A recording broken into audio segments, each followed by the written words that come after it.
All right. We're going live. We are live. Jesus. I'm nervous.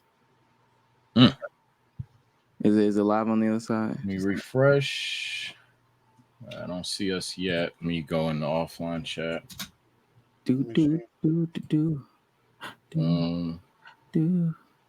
a title, LeBron to the Warriors. Oh, yeah. We should be live. Yeah, we're live. It's just no notice given out yet. Oh, there they go. That's perfectly fine. Oh, so in this version, we can see chat in this side now. On this side, yeah, I think so. We should be able to see it. Chat, we are gonna riff until we actually start the podcast. No cap. We are gonna riff until we actually start the podcast. Give a chance, for people to come up and watch based off of the notification. We don't want to jump the gun. So, chat, what are y'all most excited for us to talk about today? I seen some motherfucker that came through talking about that guy that I have no idea, but apparently, yeah, it's endless motion or something. I don't fucking know. Who? What happened? Apparently, this too mad guy apparently passed. Oh, that's everybody. Yeah. But everybody on his head. But I can't be everybody. I didn't even know who he was. I've seen niggas be on his head for a whole different reason. I've seen a lot of shit about that. That's just wild. I don't know what's going on because I don't know who that is. So this will be educational for me if we get into that. I don't even know. It's a lot. I think that's one of those. That's a touchy stuff. I mean, I don't know. Yeah, it depends on what it's like. I feel like it's two niggas that ain't like you would qualify to talk about it. I mean, I've seen a lot of stuff, but I'm not gonna lie to you. It's real now. It's a lot of nasty shit, and because of the fact that nigga's, not here, I don't want to just start talking about stuff I've seen because it's still early. I didn't do my due diligence of pulling a Keemstar and start doing TMZ, digging up and making sure, verifying sources. I didn't do that, so I'm not gonna sit here and blast all the shit I've been seeing about it. But yeah, that's a nasty situation. I didn't know who Buddy was. I seen it. I looked this channel up. That shit said last posted a year ago or some shit like that. I was like, damn. So this nigga. Well, Chad, there you go. If you're asking whether we'll cover that, probably not. But for shout out for the Noda Gangers, there was the discourse on that. Damn, I thought we would. I'm just saying because we ain't start recording, right? We just live, right? Mm-hmm. No, or is this a part of the thing? Oh, so I mean, this is part of the recording. Yeah. Well, that's good. Keep it a buck. Shit. We're just letting folks know because this is a little bit different of a situation. We don't have a loading screen or anything like this, so I assume this to be like a fairly lower podcast. In the beginning, at least. In the beginning. Yeah, it'll pick up over time. Once they realize we're actually live, I'll probably just tweet it. I'm going to tweet right now. The pod is not canceled. Pod is not canceled. It's a crazy live recording, too. All right, we're at 168. We can get into the business. Ladies and gentlemen. He's on fire! Welcome back to another episode of the Let's Keep It a Buck podcast. Oh, Bryce Mason, your Twitch thing is kind of fire. I ain't gonna lie to you. The only podcast where we do things differently. I did cut my beard a little bit. I did get a new lens. I don't know. Different do-rag on my end, I guess. Technically. Damo? Oh, new things for me? Nothing. I ain't do shit new today. I'm sorry. Keep it real, people. Listen, if you're new to this and you want to be true to this, make sure you hit that like button, make sure you hit that subscribe button, make sure you hit that join button, make sure you hit that follow button, make sure you hit all the buttons. I do have a question for people because I'm going back and forth with people in the comment section as we speak. I want to know if you guys have issues with us re-uploading old content, old clips. I want to know. And I have my answer as to what we're going to do with it. But I want to know if people have issues with us uploading the old content. Tell me why. Tell me why you have issues with us uploading the old content. You can do it now while we're live streaming. You can do it now while we're on the comment section, all that stuff. I just want to know. Buck Nasty says, what's the point of re-uploading if they're already up? This is a great question. We get new viewers every day. It is hard for them to go through all the content that we have on the channel on a on a good basis, like an easy basis. I sometimes watch clips on TikTok or Instagram reels of something that, I don't know, let's just say Kai did, and it's Kai from like 3 years ago, 4 years ago.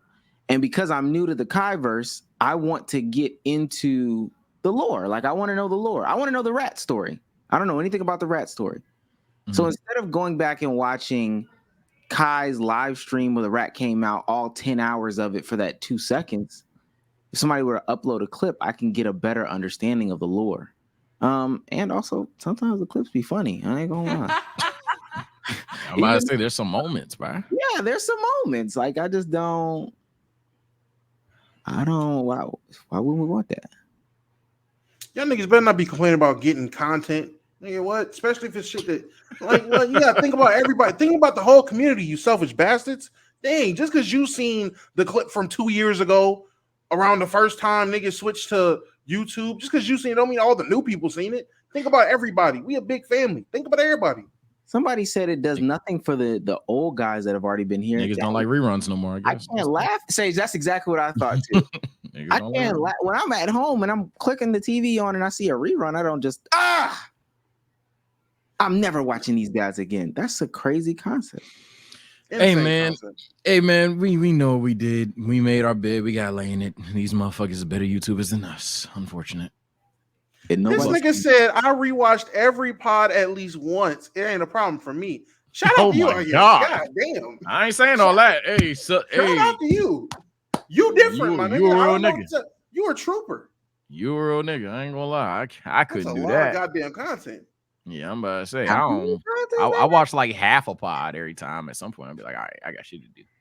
I know, especially yeah, that's like me. I'm not rewatching a pod after I done talked about it. I just talked about it. I'm not doing that. There gotta be some funny shit for me to go back. The only time I like go back to a pod is when I'm watching comments, and that should be playing in the background. And I'm just scrolling. And I'm the type of nigga I always go to newest. I want to see the most recent shit said every time, and then just scroll. Oh my god. I'm not watching no. I'm looking at dog. We put up so much content. Nah, every pod, nigga, that's crazy. At least once. That means there's a couple he watched 3 times. Oh man, okay. Damo, how you doing today? Doing great, man. I feel like I had a pretty good, productive day. It was a cool little day, nice little day. Okay. TSO_Sajay, how you doing today? I'm doing black today, my brothers. I'm doing real good today on a nice, calm February. And thank God this is on the 15th, not the 14th. Otherwise, my answer would be entirely different. Okay. Listen, let's get into it. This is gonna be a basketball backloaded podcast. I want to talk about some things other than basketball just to get our minds off of basketball. Just for a second. There's different conversations to be had, and I know folks we'll definitely get into the basketball talks. We'll get into the LeBron to the Warriors. Oh, Curry and LeBron breaking the league. We'll get into some of those, but it's just some things on the timeline that we had. Yay, no hoops. Nice. Can this man. When the hell that happened? Y'all was just asking for hoops. Oh man. They tricked us. They never were asking for hoops. I want to start with this. His name is a DC Young Fly. I want to start with this Dezi Banks clips. Because I feel like this is the really, really interesting. Let me see if I can find it. Maybe it was sent. Mark sent it. Mark just sent it. I want to start with this Dezi Banks clips. Dezi Banks, internet comedian, and he's telling a story that everybody has told before, especially all the famous people, about when they were younger and nobody believed in them, and now I'm up now, so I can kind of take my victory lap type beat. Yeah, that's when I was first, in my beginning stages of, really chasing my dream of comedy. And at the time, I felt like she didn't believe in my dream and my goals. I used to want her to support me so much. I thought there was gonna be a woman I was gonna be with. You know what I'm saying? I did a lot of stuff with her. You know what I'm saying? Every dime that I got, where I was working, I gave to her. The only thing I wanted to do was get me a haircut and pay my cell phone bill so I could, shoot my video. Right. But I felt like at the time the money, it wasn't coming fast enough. Right. It wasn't there. So she went to, you need to get a job. You need to do this. You need to do that. I can't do this no more. So you might have to, go do something else. So it sent me to my grandmama's house. You know what I'm saying? So I was staying with my grandma for a little minute. And at that moment, but that happened at late at night. That was like, yeah. Like, so she put you out like 2, 3 in the morning. Yeah. And it's crazy. Like I cried. Like I cried. I was crying already. Like, when you chasing something, man, you trying to make make this shit work. And man, I remember this shit like yesterday, bro. Like, I was trying to talk to her. She was like, boy, if you don't go to sleep. I'm like, Shannon Sharp got a clean jean jacket. Niggas jean jackets don't really be like sharp like that. No pun intended, but not too much. Nah, I'm trying to see if my jean jacket up there. That shit is new. You understand what I'm saying? He got a shout out Hollywood, man. Shout out Hollywood. Wow.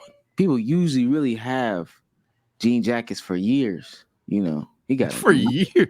Year-long jean jackets? No, decades. You supposed to put some wear on a jean jacket? Oh, no ball. I ain't gonna lie. I do. I think I got a jean jacket in there somewhere. I don't wear it like that. But you been at you know what I'm saying? You wouldn't just buy a new one every year. Fair enough. Yeah. All right. Yeah. What? Yeah, you know what I'm saying? Like, damn, like, okay.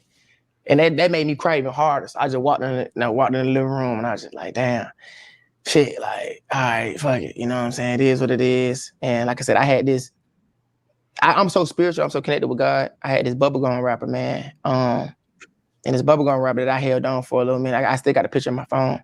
And man, it said stand-up comedy. I swear to God, it said stand-up comedy. And that was the thing that I was like running away from for a long time. Like I didn't want to do it. But I a little fear was kicked in when when it came to it.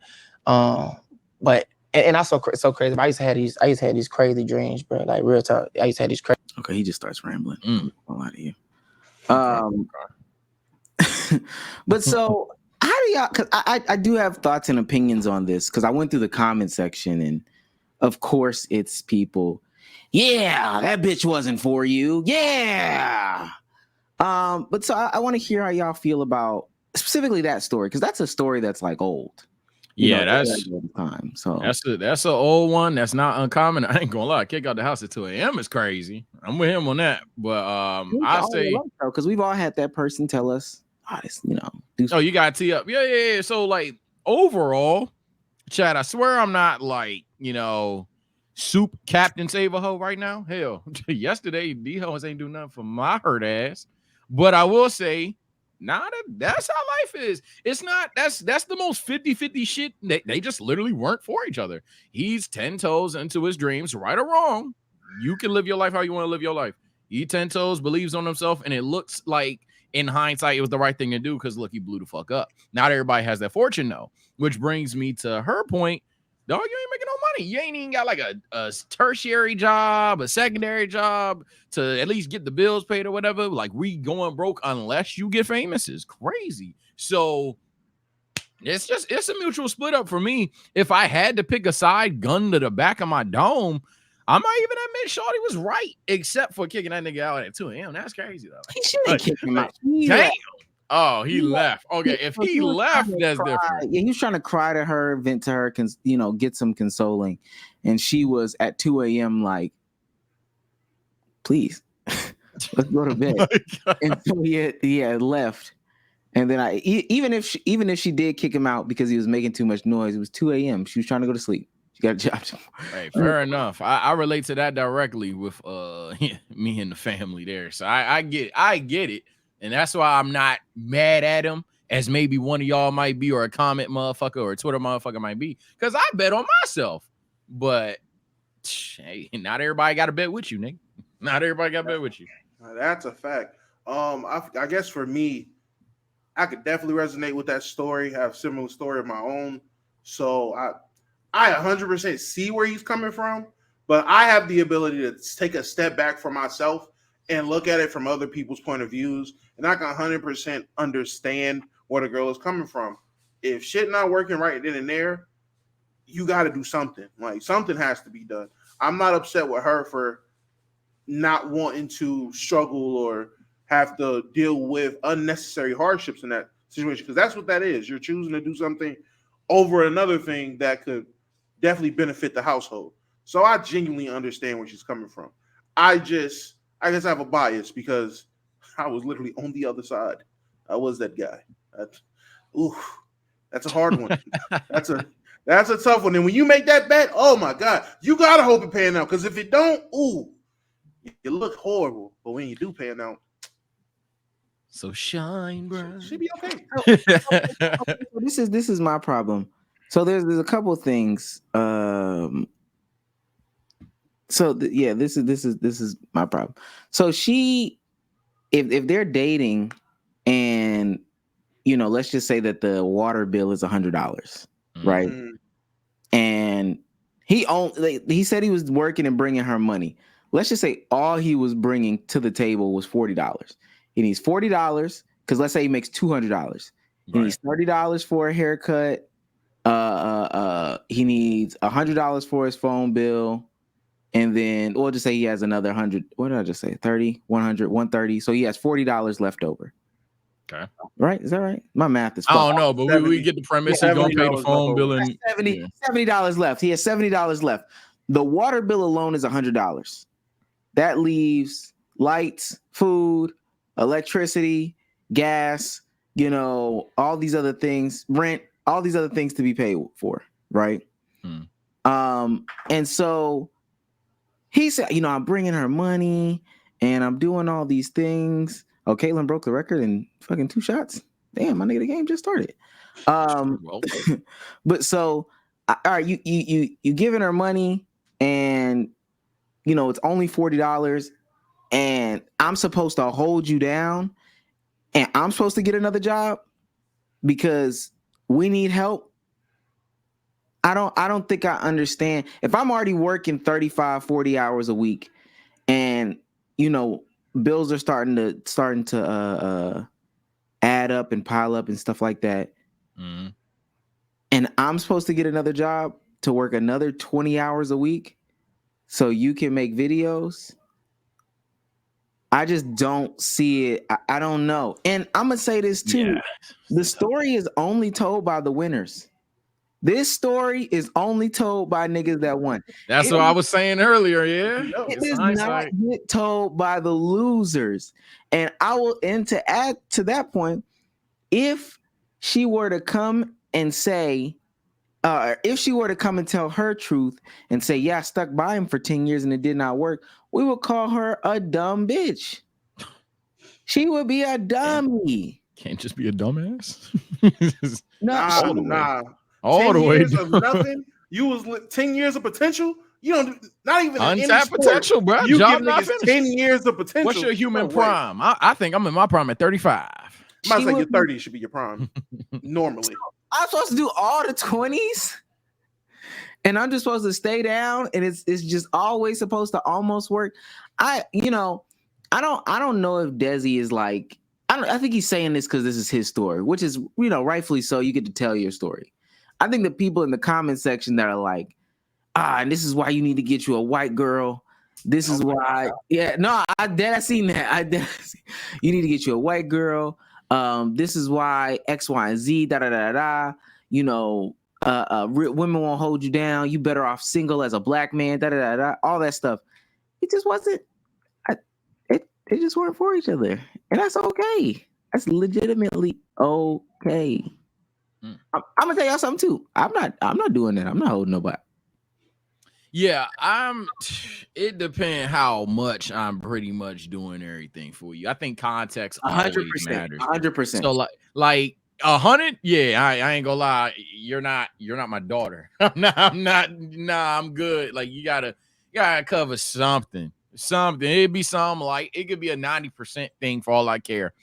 You gotta do something, right? You can't just be in the house bumming out off of pure vibes and hoping something goes on for you. I don't like bums and I don't like dummies. Let's say she picks up the lightest bill, like the 40. Is she working? Yeah, but she's definitely like only working like 6 hours a week. Oh yeah, fuck that. Nah. And maybe that's why I'm alone, man. Cause I'm good. I'm good, bro. I'm not gonna lie. Hell nah. You work 6 hours a week. There's 7 days. How you work 6 hours a week? How the hell does that work, bro? Nah, I'm not saying she gotta be literally on some Miss Independent level of a 24/7, 365 shit either. There's potentially a place where I get of the mindset of, hey man, I ain't gonna lie, as long as I'm happy type shit. Potentially. All of that's possible. What I am saying though is bumming out and or believe it take of, hey, I'm gonna be what was some girl want to do? Nail tech. Like I say, I'm gonna start my nail tech group from the bottom, and then we're always making investments on stuff that doesn't ever pan out. And mind you, you got a degree or some shit. You're just making the choice to not go forth with a safer option. Now at that point, you doing too much, bro. You don't get behind a desk and get to work. What are we doing? What the fuck are we doing, bro? That's wild. Not inaccurate. I'm not gonna lie. Nah, I agree. I can't do everything. I ain't gonna lie. I can't. I already got one kid. I don't need two. So I do agree. You gotta be able to do something. I'm with Sage. I'm a generous guy. I ain't gonna hold you. If I really fuck with you, I don't mind handling whatever I can handle. But I just can't handle everything. If you help in the household, I can hold it down. And because of my situation, I'm a big believer in motherfuckers chasing their passions, their dreams, make it work out. You just gotta be really working. You gotta really work at the shit. If you ain't really working at the shit, I can't stick around. But if I see you genuinely working, and that could be biased because of what I do and what we do, whatever it is, but that's just how I look at it.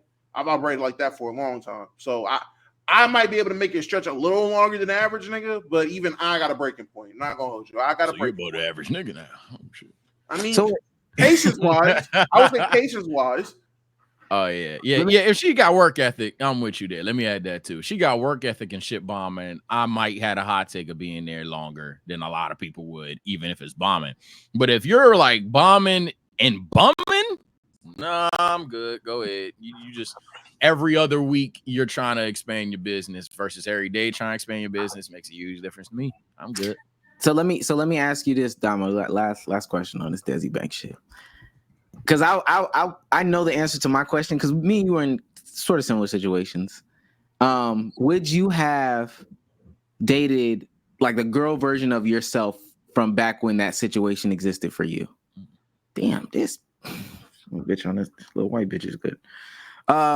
Would you have dated? I'm watching Caitlin. Nah, I know you. Would you have dated yourself back when you were going through that? I'm trying to, build. Make a shake phase. Yeah.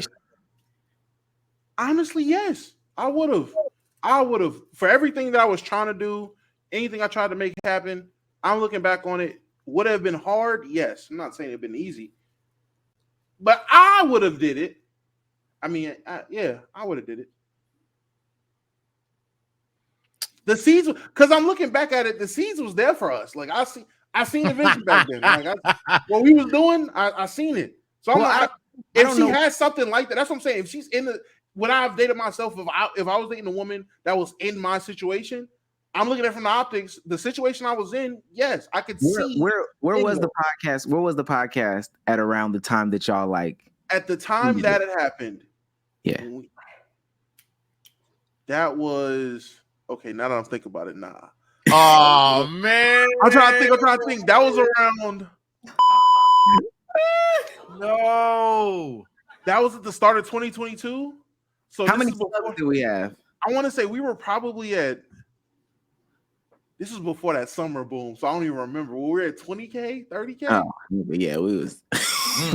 So like, I'm romanticizing. I'm romanticizing a little bit. I'm romanticizing a little bit. But even then, I still seen the seeds, man. I seen it. Yeah. Why do you think I made the bet? I made the bet for a reason. I still seen it. And then the boom happened. So hey, the bet paid off. Were we even getting? Were we getting payouts then?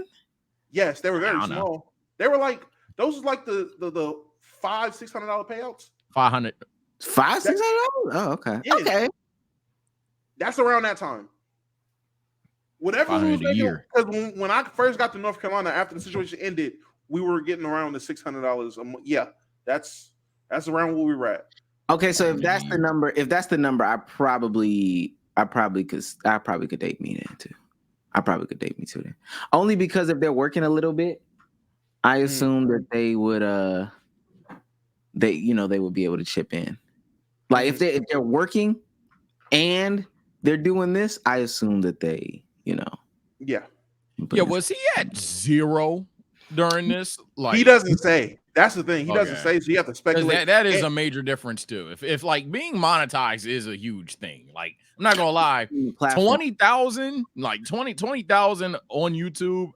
Oh well, shit. Okay, like you might not get views now, but like you shown that you can.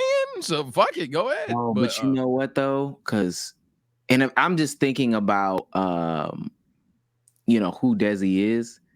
He was on Instagram, so I think the answer was wholeheartedly no. He was not. He wasn't bringing nothing in from social media. Like you said, you got to think about niggas talking context clues. So you got to read between the lines about like when niggas be talking. The money wasn't coming quick enough, so the money wasn't coming in from the content side. It was just his regular job, which whatever job you had to have. I ain't gonna lie, it had to be a bullshit job for you to have that much time to pursue content full time and manage a relationship. So you had to be working minimum wage, I would assume. If it wasn't enough, yeah. And he was where? So you can't be with nobody working minimum wage. That's what I'm hearing. He's only bringing in 300 every 2 weeks. Oh no, 300 every 2 weeks. Come on. Damn. I'm looking at his YouTube channel too, because he did have a YouTube channel, but these were like shorts before shorts were shorts. Like, mind you, the views I'm taking, with a grain of salt, because after you blow up, people go back and look at inflation. For sure. But at the same time, like this is a 1 minute 21 seconds, 2:40, 7:18. A lot of these videos are not over 8 minutes. A lot of these videos aren't over 8 minutes. So I know he's not making no money from these videos. And how long ago was this? 8 years ago. 7 years ago. So it was between this and this is like a job and Instagram. So he wasn't making. Yeah, I wouldn't. Okay, so the answer now is no. The answer now. Well, again, how we were doing it. Yes. Sponsorship's the only obvious whatever, but then that's betting on someone to sponsor them too. So either way, yeah, I'm not doing that. By the way, for me, I'm a cheat code. I was working a job, so yeah, I was selling phones. So. Black. I had to say, yeah, I was at Walmart when we had around the 2021, 2022 era. Yeah, I was at Walmart working a job too. Okay, so I'm going to show another video. It's just on my timeline. Friend of the show, family of the show, Mark Phillips. This is Mark. Big Mark. Industry. In Hollywood, all right, like trying to make a movie. I feel like I've just been like do it like everybody just telling me what to do, really. Yeah. Okay, that's how it was for the last like few years. I had to realize in Hollywood they just sell you lies. I hate when they do these videos with the music like sad music but informative conversation. Oh yeah, you're one of the best. Blah blah blah. You should get a TV show. This is this. Then you get to the point, and then everybody just stops communicating. Yeah. You know what I'm saying? And it's also louder than audio. But didn't happen twice. Didn't happen 3 times. And I said, "Oh, I'm That's done. what subtitles are I'm for." done asking y'all. Yeah. Oh yeah. Now I'm finna just be myself in every meeting. I'm finna be myself everywhere. To tell like, are you playing with me, or are we really doing this? Yeah. And now I've learned who's bullshitting a lot. My boy, y'all connected, boy. Welcome to freedom. Hey. My brother, I promise you. Yeah, shout out to Cam Newton first and foremost. I like the guy. I like that guy. So I think go ahead, Dama. No, go ahead. Take it away. No, I was just about to say I just love the gentrification of sports media. I love it. I love this new gentrification. If this is new gentrification, I like this. Give me this gentrification. Please give me this. I love this. I like this gentrification right here. This is gentrification of the sports media world. This is great. That's all I want. I think that what I learned from that specifically was that you'll need to wait on nobody. And not just nobody. Like I don't understand. There's so many avenues now for Mark and RDC and really anybody to get anything done. And the idea of waiting on these old guys to the idea of waiting for these old guys to like recognize your greatness and say, oh, I'm gonna sponsor you or I'm gonna do X, Y, and Z with you. Nah, that shit dead. He could have been teamed up. Why he ain't team up with Tyler Perry if he wanted to team up with somebody? Yeah. Yeah, they got endless options. I think they even like are working towards making their own like shows and mangas and animes and shit. Yeah, I ain't gonna lie. I've been of that mindset, to be fair. And maybe they obviously, they were doing it prior, blah, blah, blah. But I've always wanted, whenever I literally initially even thought of doing YouTube, I always wanted to be the person that gets the offers. And even on my latest pinned tweet, I want to do collabs with motherfuckers. But I want to do collabs with people that are in my realm that I feel are underappreciated or whatever, that know that they don't get that offer. Because how I personally feel, I don't get the offers. I don't get the people that DM me and want to collab with me at a consistent level. It's been like 4 people, and y'all have seen those people continuously come back. That's why I say everybody that I fuck with, that y'all think I fuck with, chat, at the end of the day, that's because like it was on some mutual interest shit. It weren't about clout. It weren't about nothing. It was just, hey, fuck with your channel. Shit, word. I been fuck with y'all. No cap, no dick suck. Trying, yeah, bet. But so I'm for collabing with people. Long story short, don't want to be too long-winded here. I'm for collabs, but I hate the idea that a lot of not even creators, because I'm not going to bore you guys. A lot of people, whether it's a rapper, whether you're an actor, whatever, that if you just get put on with that right one, or if you blow up, now you can put all your friends on it. None of that's true. And I'm going to die by it, bro. You have to know what people will do for you, what they can do for you, and what their intentions with you are. Because a lot of motherfuckers, they just try and use you as a little step to jump up. And they don't give a fuck about your career. They really don't. I'm going to just say, based off everything Mark just said, a lot of companies horrible, and they need to hire a nigga like me to make stable connections. There's no reason why Tubi hasn't gone to them about doing a show or an anime house movie, something like that. Tubi could have been on that. I see them actively going out to work with other YouTubers who do YouTube series and getting those onto Tubi. So there's no reason why they couldn't. Hey, Mark, hey man, how much does RDC need to make an anime house movie? How much we need to do that? I bet. Let me slide you that. Y'all run these subscriptions up, man. Why is that not a thing? I don't understand why that's so hard. That seems like such a simple thing and a realistic thing. There are Tubi originals. They give money for other bullshit. Why not give it to some shit that actually can make them some money? It sucks they have to go through that to try to do what they really want to do, seeing how far they have came, to see that they're still being played with in this way. I mean, I'm not surprised by it at all. It's just fucking sad. But it's so I think the reason why they got to do it is because one, they just don't have the relationships. They don't have the connections. They just don't have that. And it's okay because they probably never will. Like they're not going the traditional route. So you just won't have access to some of these things. You would have to break the mold so far over. And even then, I still think Kai has limitations to like where he can go. Because he doesn't take the traditional route. And that's fine. That's totally fine.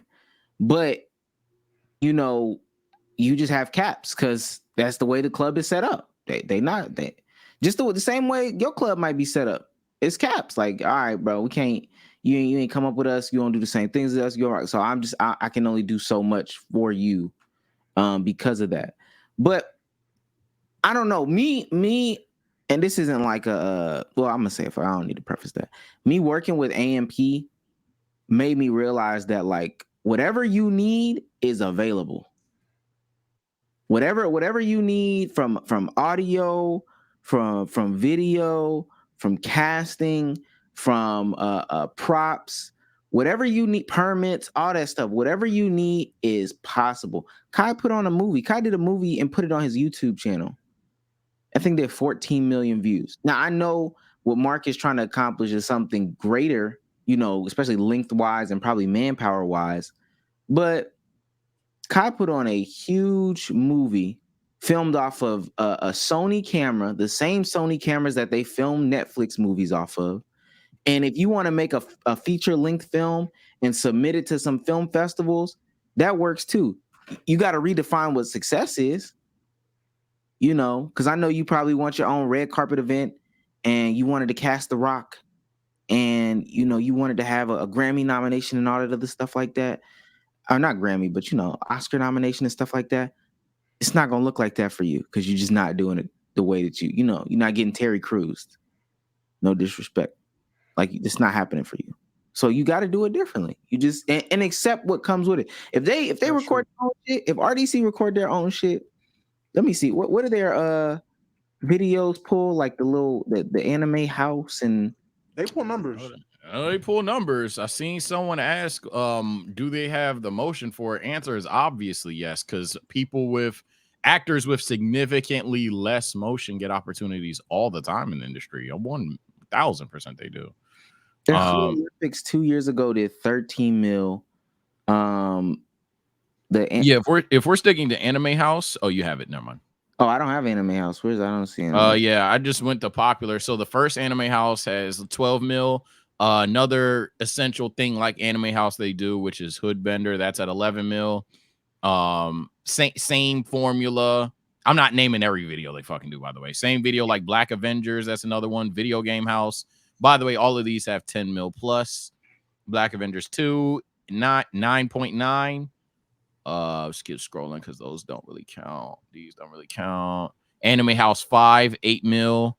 Yeah, they're the low end of these kind of videos is quite literally out of somewhat recency holding back that extra million views.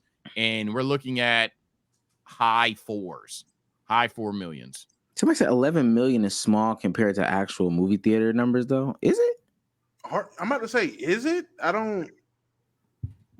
And again, that goes to redefining what success is, because like niggas said the same thing about Killer Mike's movie or Killer Mike's album winning album of the year. What y'all don't know is Killer Mike financed all of that himself. Like Killer Mike saved up $500,000.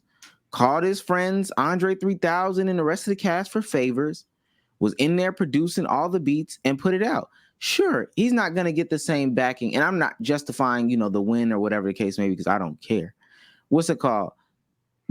Sure, he didn't get the same numbers as Travis Scott's album. That's totally fine. But for somebody to say, I did all this by myself and it was not pushed by Warner Brothers or Sony or Universal or whatever major label, and I was still able to pull all this. What? That's tough. Yeah. Also very dishonest to argue that a YouTube video should perform as well as a movie. Not even that. I don't even know a lot of movies. The only way I know how people statistically, like, I guess, rank movies or get analytics on movies is by box office numbers, right? Ticket sales. We go by ticket sales compared to views. I don't know about y'all. When was the last fucking movie that you could say had 11 million fucking ticket sales in the time that was in theaters or the time in his run? I don't think that's a fucking normal thing itself.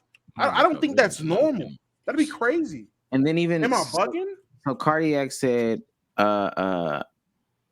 if a movie ticket costs $15, and I just put it at 11 mil. They did 11 mil, and it was at $15. I know it wouldn't translate 1-to-1 like that, but they got 11 million views at $15. That's $165 million, and I can guarantee you their budget is not going to look anything like that. They won't spend close to that type of money.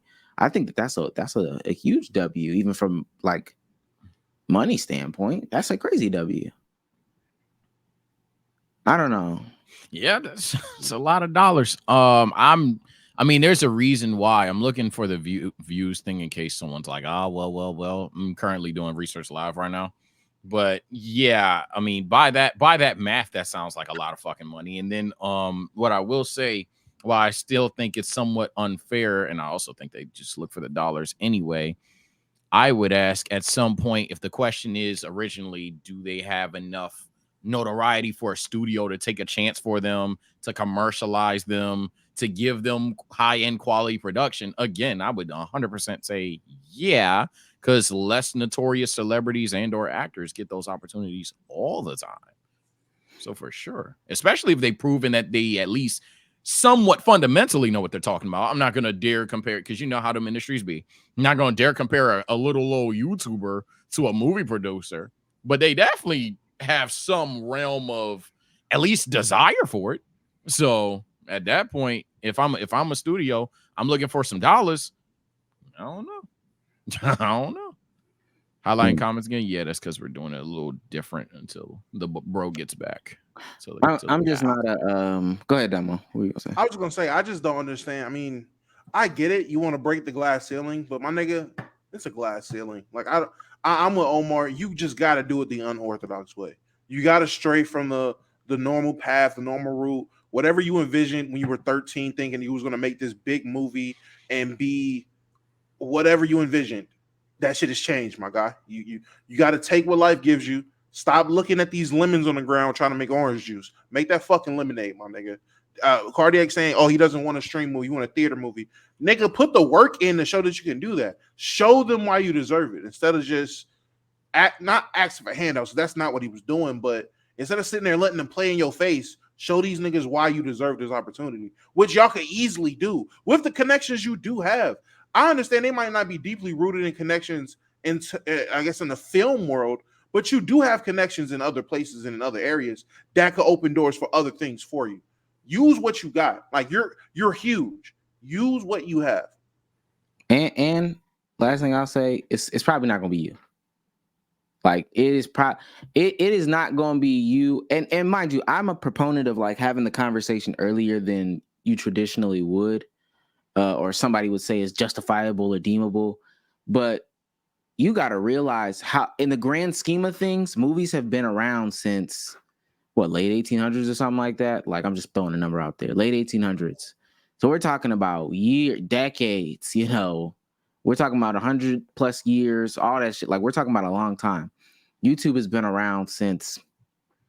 Well, really being taken seriously, like 2015. Like we're not talking about a long time. We are not talking about a long time. So with that being said, it's probably not going to be you.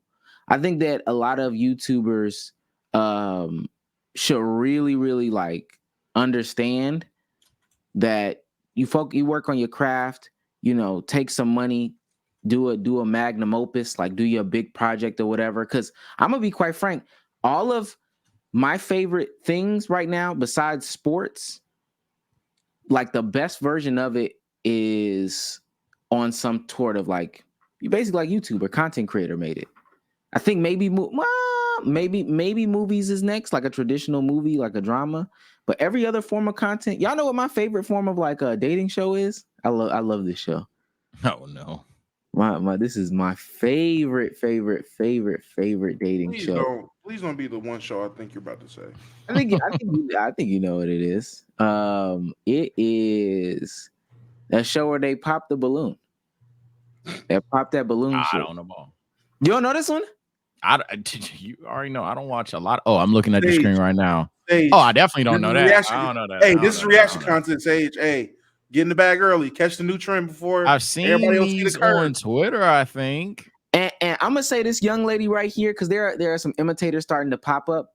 She does it the best, and the reason why she does it the best, although I think she could up her production more, she invested into her content. It's not a simple white wall, even though it is a white wall, but she actually has 2 functioning microphones.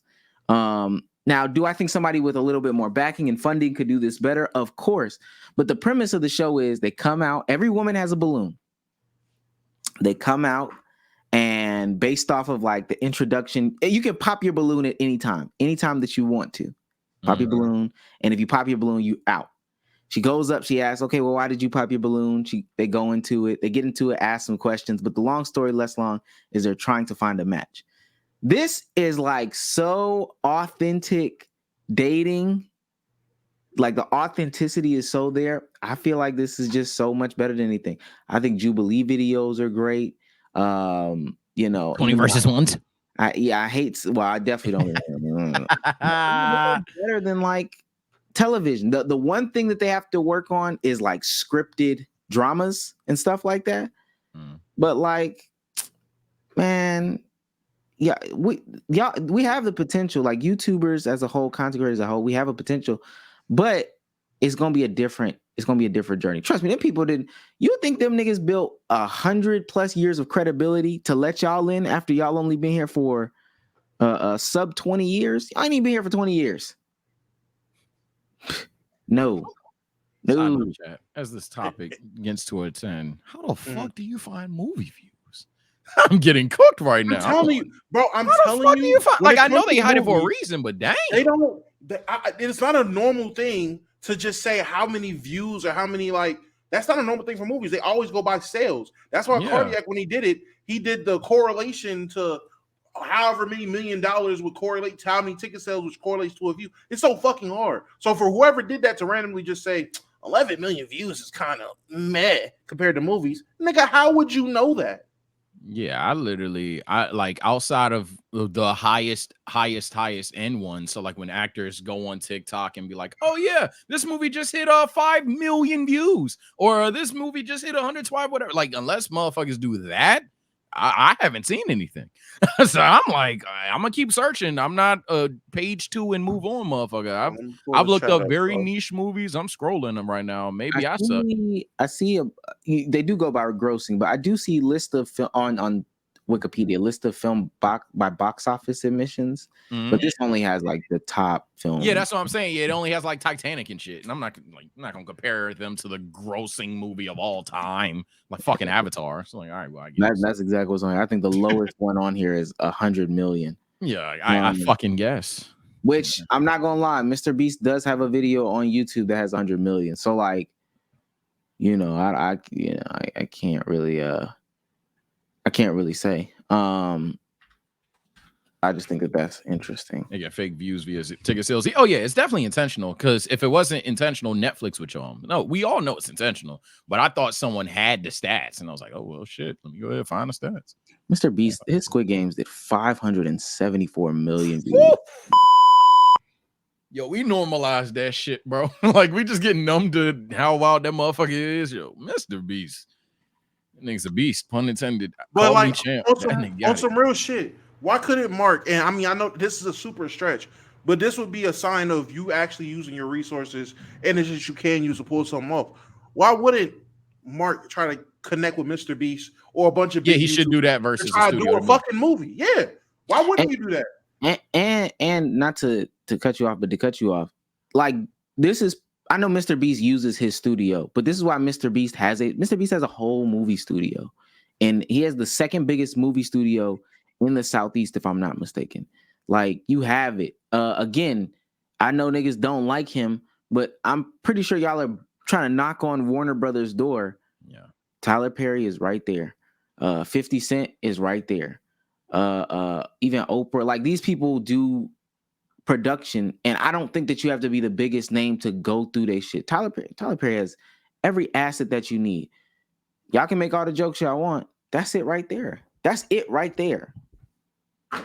Stop saying LeBron. We'll talk about basketball in a couple more seconds. I got this other video. Oh my God, if you don't get to the hoops. Apparently that's not what they want.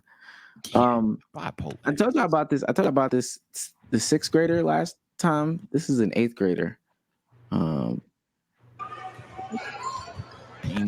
Okay. Splits the defense. Oh. Got the low pickup game on lock. Okay. Oh, that was a down. I thought she lost the ball. Oh shit! And hustle. That was the one you was talking about. That was mad tough. No, this isn't her. Oh, okay. It's somebody else. Oh yeah, this one had a nasty crossover. This is it right here. Mink. Back up. Oh. Like seeing Curry in the 40s. Easy. Yeah, see, you can't show me shit like this. Easy. My daughter already got her basketball on her. I'm about to get her running cones right now. This is bad. Oh, here you go. You learn how to walk, bet. Now, learn how to slide your feet too. Like, oh my God. Walk on your tiptoes at all times. Nah, 3 tough. I pray Somebody told me she don't play comp, but I think I'm going to see her play. You play who's in front of you, man. I'm about to play say, come on, you. Especially at this, how old is she? Because she doesn't look too old. You talking about confident, not even 10 years old. Yeah, come man. on. Well, not even that. You're not even high school yet. Like, come on, gang. Nigga ain't even higher than the fucking 10th grader in age. Yeah. My daughter tall too. She's like in the top like 1 percentile for like 2-year-olds in height. It's bad. Don't let her. Stop. I'm saying, man, listen. Nigga say 1 too early. Did I hear that? No. Top 1 percentile in 2-year-olds in terms of height. Oh yeah, I don't know why I thought you said she hit 1 too early. I was like, what? She's 3 feet. 3 feet already. She turned 2 in January. She was 3 feet at the beginning of January. She's 3 feet. Nigga said I'm reaching. I'm not reaching. My daughter is 3. When she's going around her older cousins like 4. She's his height. She's around other 2-year-olds. She looks 3'4". Like she is tall. I pray. You're disgusting. You're nasty, right? What does she want to be? A nurse, a doctor? I hope she does. Listen, she can be whatever she wants to be. I'm not gonna force her into nothing. But if she follows the path of the light that's in the family, everybody in the family balls. It's in the DNA. But she can choose it. If she doesn't choose it, that's her. She has that choice. But if she chooses the life of the hoop, of the hardwood, her daddy is gonna do nothing but help her be great. How tall is your lady? 5'8". Oh, okay. Wait a minute. 5'7", 5'8". You're looking at like 6. You're looking like a 6 foot flat. You're looking at 6'1", 6'2". That's kind of tall for a woman. I ain't even. My grandma on my mom's side is like 5'11". Oh, my granddad was 6'3". My dad's 6'3". My mom's like 5'7". My aunt's 5'10". Like I got my cousin, she's 5'9", 5'10". I have tall. My other cousin, Lisa, 6 feet. I got tall women in my family. So this is. It's a. Oh my God. All that, and she's a S tier swimmer all along. Hey, and if she that'd be fine. Hey, I'm telling you, that'd be fine. I don't care what she wants to do in life. I'm about to be the LeVar Ball of whatever the fuck it is. If she paints, I'm about to be the LeVar Ball of painter dads. If she dances, the LeVar Ball, whatever it is, you're gonna be great. You want to be a lawyer? You want to be the goddamn go best brush for brush right now, pussy. Whatever she wants to do, you're the best. I settle for nothing less. Okay, I don't really understand this topic per se. It's not on the topic sheet. I've been trying to get a grasp on it, but I hadn't had a chance to read it. But it's 2K related. Ooh. Okay. Take-Two sued over NBA 2K microtransactions. Oh, good. Is it time? I just bought. I used to pray for times like this. So we're about to unpack this together. Because I'm telling you, I saw it. I seen Joe Knows. I seen Cole. I see all of these, 2K. Oh, get this out here. All these 2K YouTubers and stuff like that. They were talking about it, and I was like, oh yeah, I'm gonna figure this out before the podcast, but I just hadn't had time. So we're gonna unpack it together. I'm gonna read it. Game publisher Take-Two Interactive is being accused of theft in a new class action complaint over microtransactions in NBA 2K and the rest of the company's popular sports games. The suit was filed in federal court in California on November 17th by a minor, J.A., who was represented by their mother. It focuses on Take-Two's sale of virtual currency to buy in-game items in NBA 2K and the inability to transfer that currency to newer versions of the game.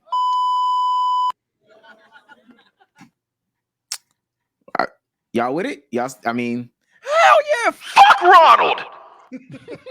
What? Yes, I'm 100% with it. Yes. Fuck! I ain't gonna lie. They might be wilding a wee bit talking about 2K23 VC need to go to 2K24. Not really, but maybe. You know what is fucking dumb? Hey, Chad, you want to make a center? You want to make a point guard? That'll be $150. Like what? Huh? This is more expensive than the fucking game itself. What are we doing? So Ken, it is old, but apparently it's what 2K is saying is new as to their explanation as to what it is. Oh, So I want to get to that. I heard one tweet about this. Yeah, I'm gonna get to that, but I want to tell y'all what it is. So the suit alleges that Take-Two's approach is unfair, illegal, and greedy, especially when coupled with the claim that it deactivates the servers for its older annual sports games relatively rapidly after new editions are released. Once the servers of a gamer turned off, leftover VC is inaccessible. The suit accuses Take-Two of unfair business practices and violating California's civil theft statutes, stating in part by removing plaintiff and class members' VCs, defendants took and stole their personal property or fraudulently appropriated property that had been entrusted to a defendant. I'm gonna tell y'all something. This little nigga and his mom must have put 500,000 wows and cows and bands into 2K. These lawyers. Well, into 2K first, and then into because come on, now, if you lose like $30, ain't nobody really suing 2K over $30. I would assume. First of all, this lawsuit has came from a person that has been playing 2K since I would assume by the extent of the detail that he's talking about, at least 16, 17. Nigga, this is Joe Knows. This is Chris Smooth. This is Chris Smooth making a smooth move right now. You know what this is? I'm glad I just thought about this. This is one of those parents, because I remember running into this like one time we were at the studio doing a AMP video, and this dude like recognized Phantom. He was like, yo, my son loves you. Like, my son be watching you play GTA and all this stuff. I think I told y'all this. I bought my son he bought him a $5,000 or $10,000 PC so he could become a streamer. So I'm thinking this parent, esports is the next big thing. Get him into 2K, get him into and it's not working. And niggas like, okay, well, you just do it next year, thinking, okay, well, your 500 extra VC is gonna move over, or 500,000 extra VC is gonna move over. Nope. And it doesn't. And you better practice up on 22. Okay, nigga. Okay, let me finish reading. You're going to buy a new game, new dribble moves. All right.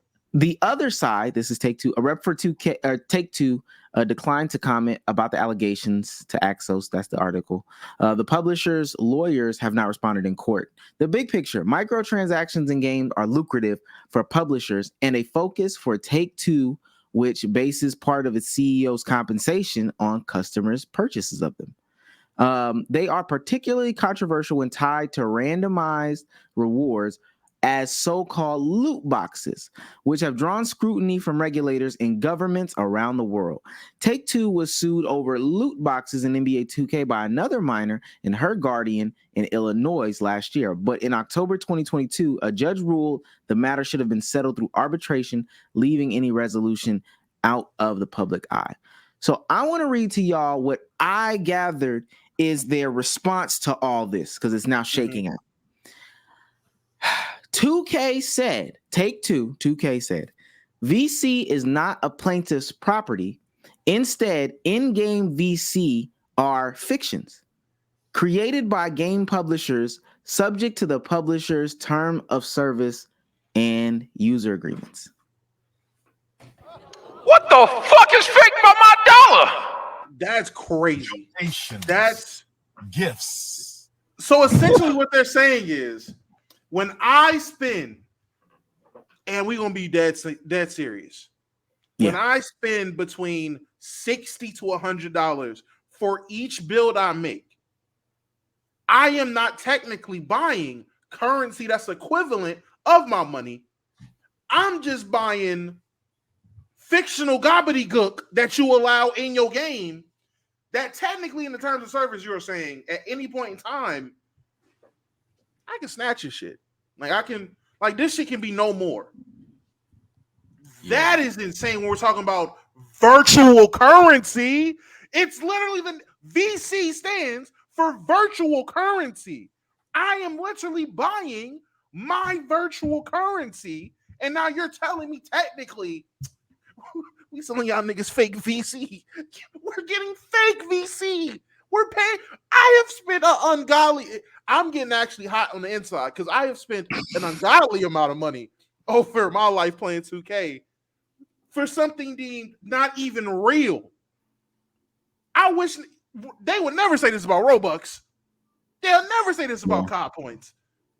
They will never say this about whatever fucking currency you want to have on any other game. But on 2K, it's gobbledygook, my nigga. That's crazy.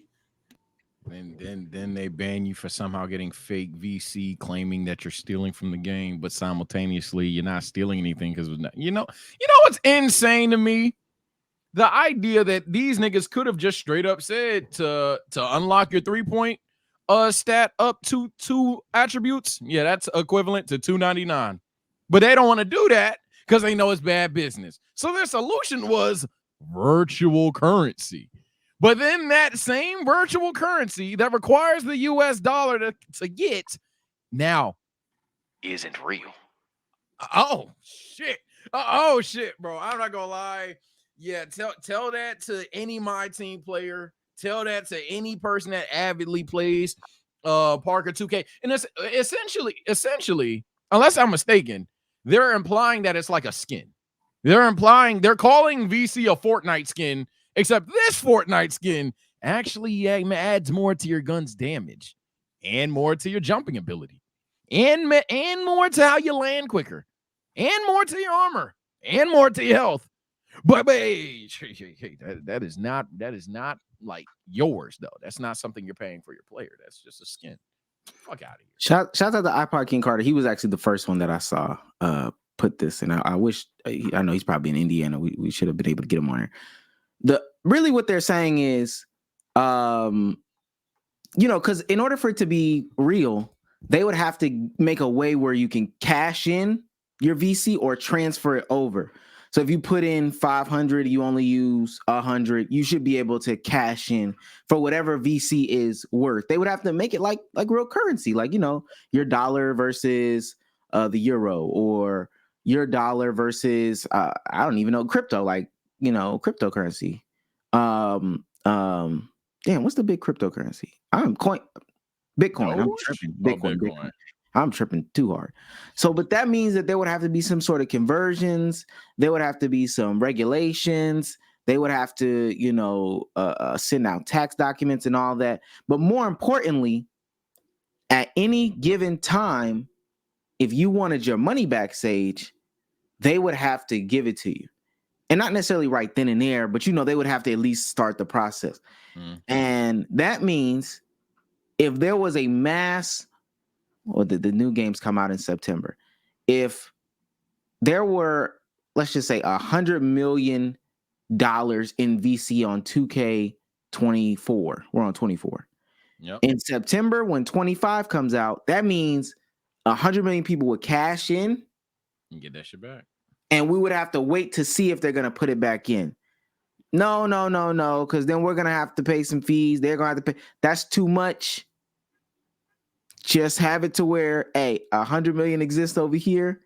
And honestly, in 2 years, we're going to shut that bitch down anyway. We're going to shut them servers down anyway. We're not doing.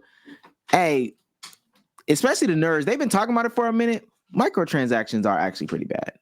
Oh, they're the worst. They're very bad. They're very bad. And I'm not going to lie to you. I'm trying to think to what. When did it start getting ridiculous? It started getting ridiculous a minute ago, and niggas have just become so numb to it or accepting of it because there's no real other. I mean, like, what other option is it for real? That niggas just normalized it. But it's always been nasty business. There's never been. I think the only game that does that started to do microtransactions fine, at least to me, Fortnite. Yeah, because it was purely cosmetic. It was purely cosmetic, and then niggas could argue. I mean, other games, but I'm trying to be honest. It has to be Fortnite when it was genuinely just cosmetic. You can't say GTA 5 because Shark Cards was literally just buying money so you can buy whatever weapon or car or business you wanted. But purely just literally cosmetic. It doesn't affect the game whatsoever. It's literally just how you look. Fortnite. Destiny? Was Destiny purely cosmetic? No. Destiny did allow you to get armor and shit. No, they're tripping. Same thing. Cosmetics purely. No. Call of Duty. Weapon bundles count, even if the weapons suck. If there's a bundle with a meta weapon that's in it, nigga, that at one point in time they would drop bundles with the new gun in it so you can get the new gun without grinding. So that in itself worse than just cosmetic. Oh, I said that before you said cosmetic only. Oh, then yeah, if it's cosmetic only, and I'm thinking right now we only got niggas can probably start Overwatch, naming like Diablo, I guess, or Overwatch is a good one. Yeah. Okay, so how can 2K fix this? What's the remedy? What will make y'all satisfied? One of three things in terms of me being satisfied is not your idea, but your idea helps them get the fuck out of here. What you said a break ago about yearly not even yearly subscription, a monthly subscription to the game or some shit like that. That at least gives everyone direct ownership, so we all know what we own and don't. And I ain't gonna lie, I don't know how you adjust that with the players, but something along those lines for me personally. I've been said 2K should not have 2K24, 25, 26, 27.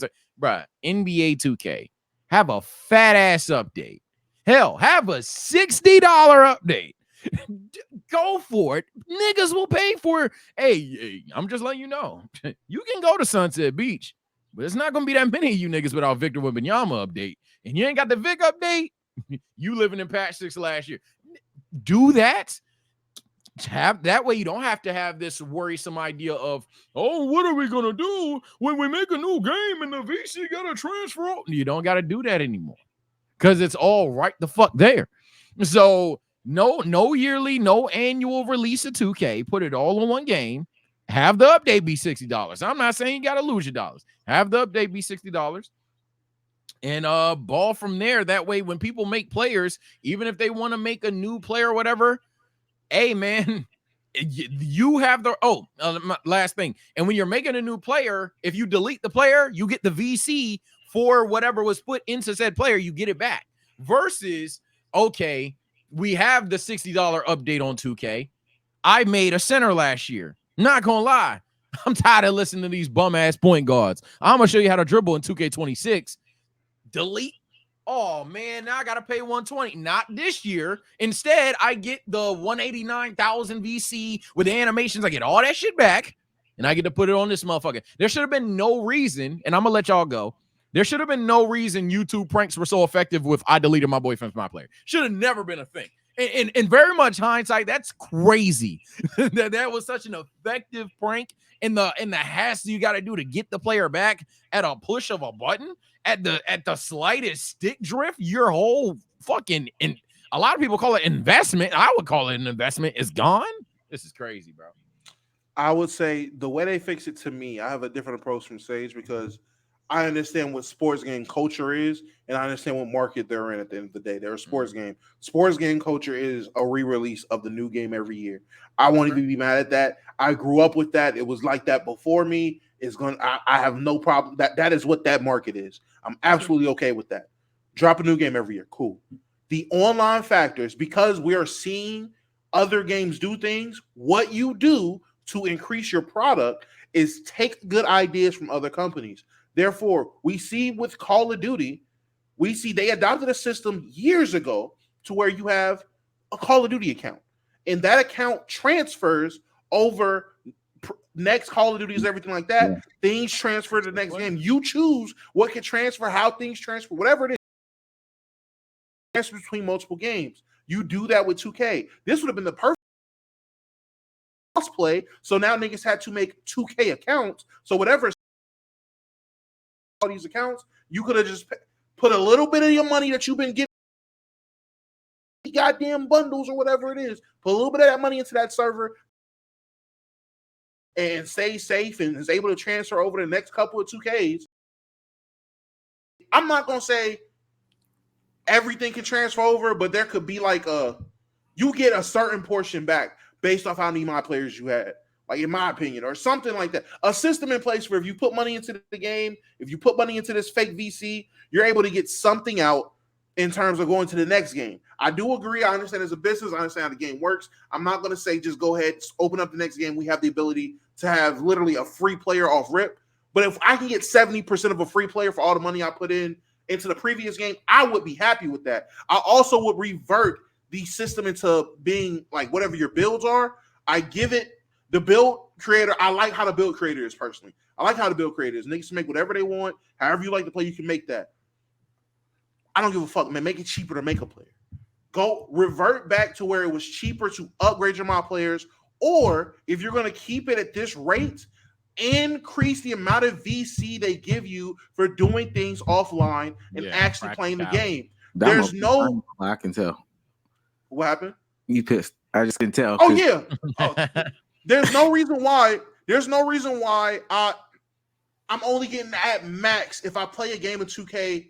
If I play my career, I'm getting at max for me 2 to 3K VC maybe. If I'm playing rec, you're getting like 1.5 maybe. I don't like it. There's no reason why that should be. You should give me a boatload of VC or go back to fucking skill points, my nigga, because I ain't gonna hold you. Bring back the SP. Bring skill points back. Because y'all was giving that bitch out. Y'all was giving them bitches out like it was nothing because you understood the grind. But once VC got into the play, you niggas got money hungry. So one or the other. Lower how much it costs to upgrade a player or give us more VC for playing the game. Reward your players for playing.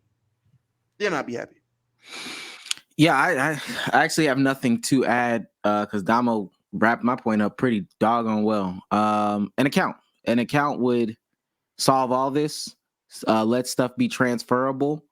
I think that 2K is actually getting into making a soccer game in the next coming years. I think I saw something like that. They're about to make other sports games. Is 2K the only game that 2K makes? Take Two? Hell no. Take Two. No, they make they got no, Take Two has endless. I'm just blanking right now, but 2K even has WWE 2K off rip. Oh yeah, they got endless shit. They have other games. That's all that really matters. That's all that actually matters. So if you have other games that you make, have accounts. I think it should just be that simple. Especially other games where microtransactions and skins and other upgrades and stuff matter. Make an account. If you make an account, I'll dump. Somebody like Sage, he'll dump $400 in at the beginning of the year. I got 2K. I got wrestling. I'm just saying. I got 2K. I got wrestling. I know I'm gonna use this $400 across both of them. I'm gonna make my players. I'm gonna make some league. I'm gonna do all these things. Buy some skins. I'm gonna do all this, that, and third because I play those two games. But they're absolutely right. The fact that it does not transfer is just crazy greed. Just crazy greed. That is no other way to put it. I don't know how to put it. Yeah, the fact even that they shut down servers. That my fault. I didn't mean to cut nobody off. You're fine. But that would be another thing that will kind of relieve some initiatives too.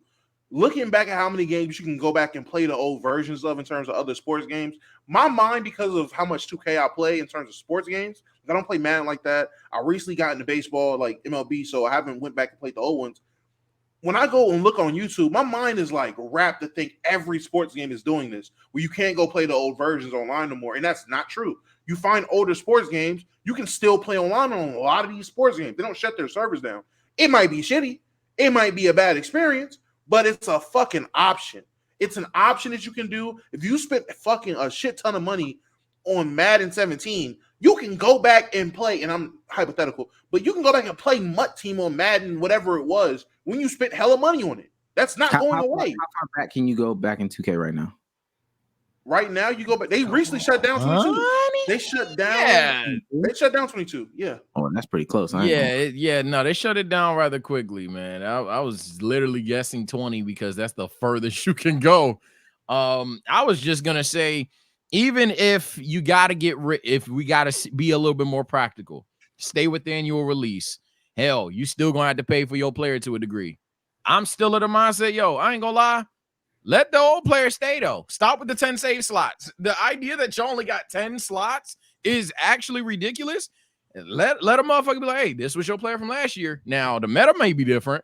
If you want to be a little bit on some scammer shit, there you go. Now, the meta might be different, but this nigga right here, you delete him, you get half your shit back. Go for it. Like it's several solutions. Some more practical than others, some friendlier to the customer than others that we all can think of, and we don't even do this shit for a living. That we know that they know some logistics around certain things, but this is by far not the only way because they've had more successful games prior to these recent bundle of games. So we know it's not a matter of success. It's about the dollars, and it's been nasty. I'm actually glad that it's getting pressed for a time because practicality wise, nobody was going to play live. Nobody was going to play the next gen game coming up. These players, I want to play in 2K. I want to be in 2K. I want Rachel Demita to interview me or whatever the fuck. So we knew no other competitor was going to smack 2K in the face. It's a monopoly over the industry.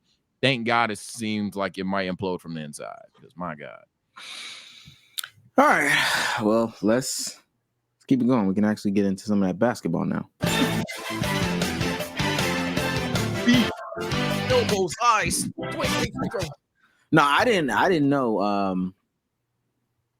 Before I said I did not get time to read that. That was actually pretty crazy. I kept seeing it. They're saying VC is fictions. Yeah, I saw that. That's what I was going to read. What the fuck does that mean? But nah, I haven't played 2K for long. Y'all know I just got my PlayStation back in September. I know exactly what that means. And that's why I maintain the fact I will never play Park Rec. I'll never. I have that one brown shirt. Promise you, I'll never do it for the simple fact that my shit is fictitious. Yeah, you can't play the game. Yeah, I don't want to gloss over what Damo had. That was an excellent point.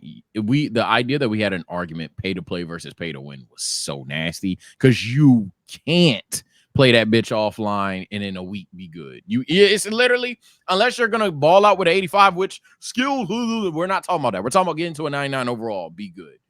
You can't do it unless you are literally 24-hour. No, I still don't think you can.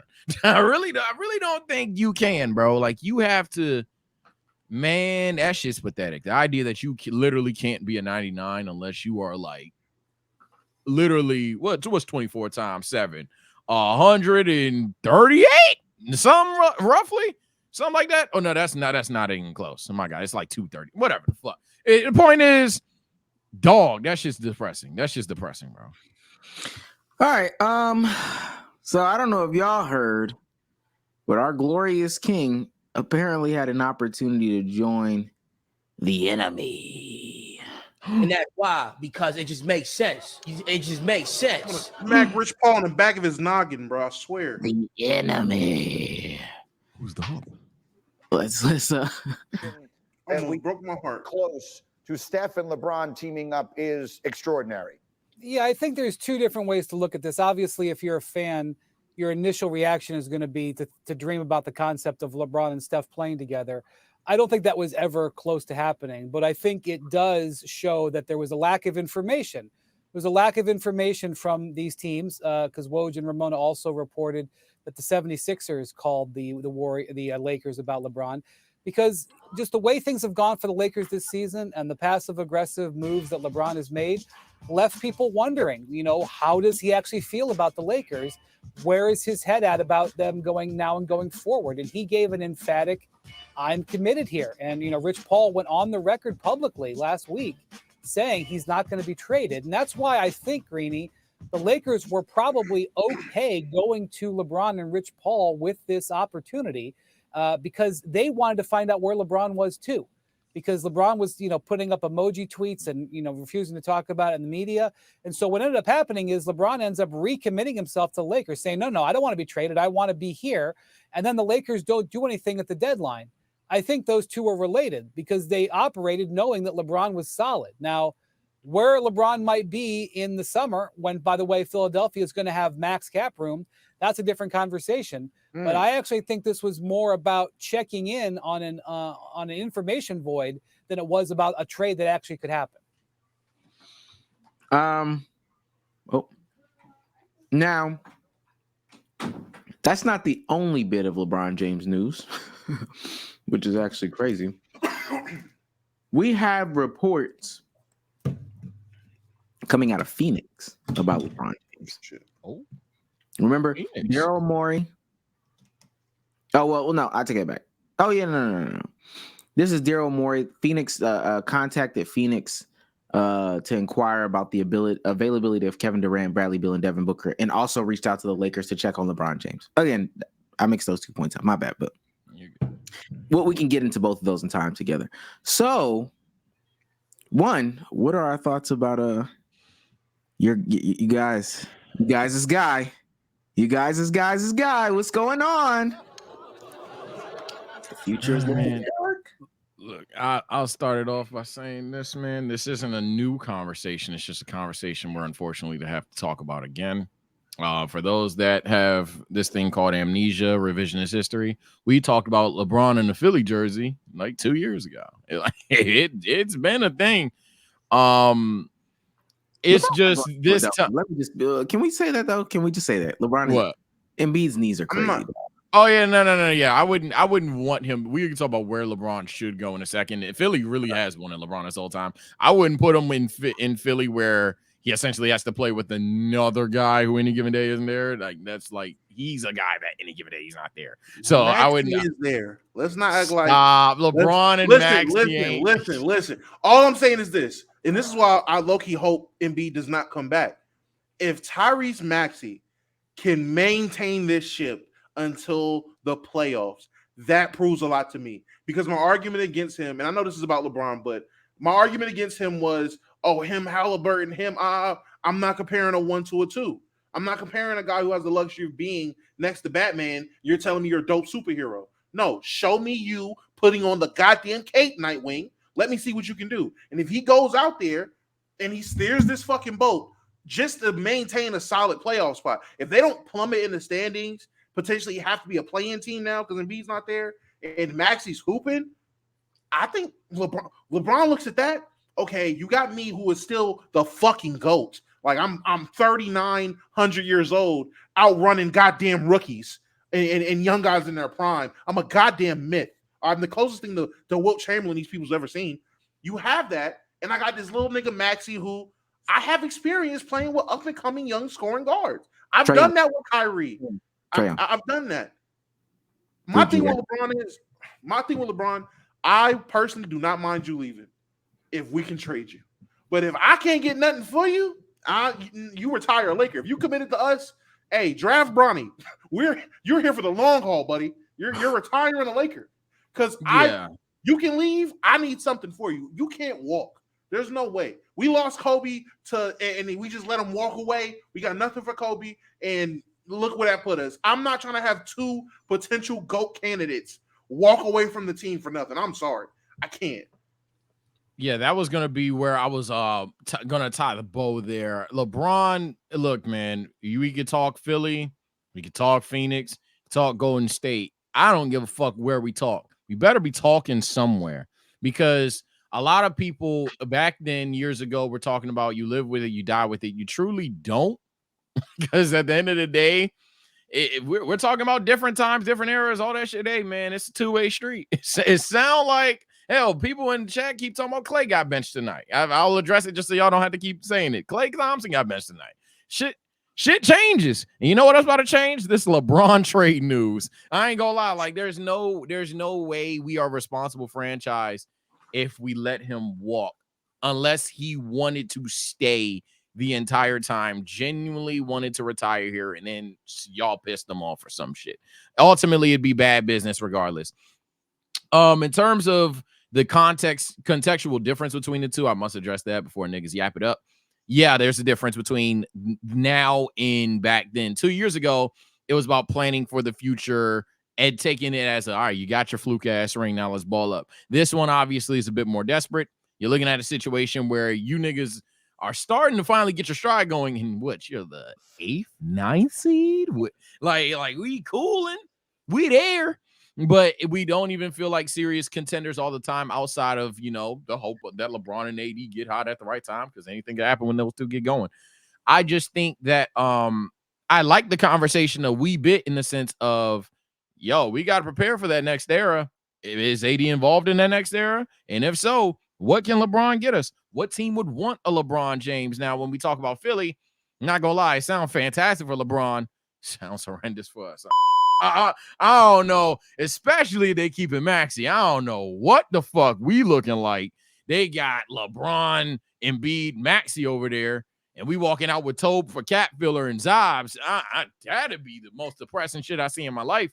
But regardless, in terms of trading LeBron James, the only sadness, and it's overwhelming sadness, is because we really are looking like we failed them.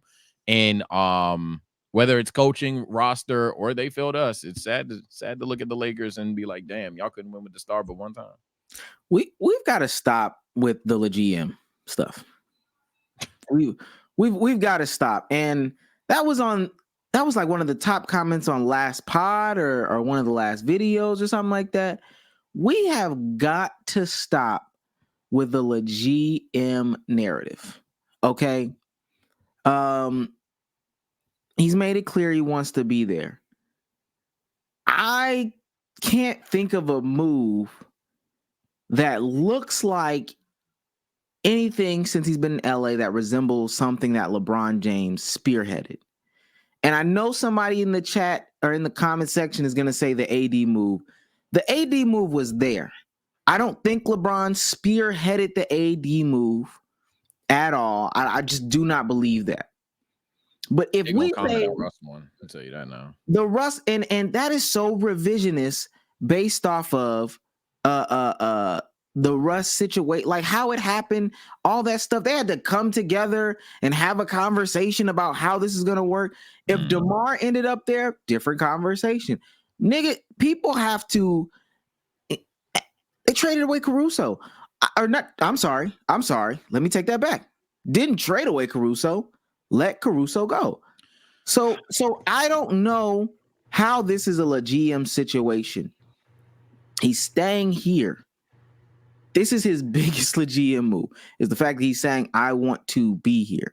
Please hang up those phone calls. Now, I get why other teams would be calling, but, you know, I want people to just stop the narrative. The Lakers have yet to do anything that I think is of him, what he wants, and why he keeps committing to them is solely off of historic reasons. Maybe he doesn't want to, you know, maybe it's catching up to him being called all these names and team hopping and all this stuff, or maybe he's just getting old. Maybe he wants some stability. I think, honestly, he has found the best financial situation for his whole family, wholeheartedly. Mm-hmm. So why not just stay here, ride it out, whatever y'all do. I already understand. Hey, there's no way for him to chase anybody. He's not chasing anybody. I said that a minute ago. It's not like he's chasing anybody anymore. If you have a measured GOAT, you already got a measured GOAT. Another ring ain't going to change that. If you don't have a measured GOAT because you got like MJ as your GOAT, another ring is not going to change that. Argument for MJ it's done. So I don't know. He's committing to them. This looks like true commitment to me. They say Trae Young is supposed to be coming, you know, soon. That'd be insane. I just don't know how they pieced that together. I mean, I guess Atlanta's desperate enough, but yeah, I guess Atlanta's desperate enough. I don't know how those logistics work out. It's not the worst thing. Usually Laker fans have got the Rojo with purple and gold crayon in their motherfucking mouth and chatting. The Trae Young rumor is like the first third star rumor that I'm like, I mean, it can. I just don't think it's gonna fucking happen. I think it's a stretch of the assets again. Oh, assets, okay. Yeah, like assets wise, like convincing me that, and I know I got motion, but convincing me that like AR and like Rui in them is gonna genuinely be enough. Unless there's some picks that can be legitimately traded that I don't know. I guess I can see it because Atlanta is desperate, but then that would also be Atlanta not taking a better offer. But it's possible. I'm not going to derail that fact that it's possible. We never addressed this. We talked about this with Curry. If LeBron do want to be there, that kind of changes shit. We talked about if it's just happening if LeBron's open to it, and I might have misspoke earlier. That's what I meant earlier. Then LeBron wants to be in LA. Fuck, we just gonna have to live with it. I ain't gonna lie, because like being the team that gave LeBron the finger, I know in 2K that's peak, I know in whatever that's peak, but being the guy, being the franchise that pissed off LeBron James in one of his 2-3 retirement years, you're gonna live with that one. You're gonna live with that one for a long time. So if he's making it clear that he wants to retire Laker, I guess he retired Laker. I will say this in terms of the Trae Young conversations. I know exactly how it works. We give up everything essentially.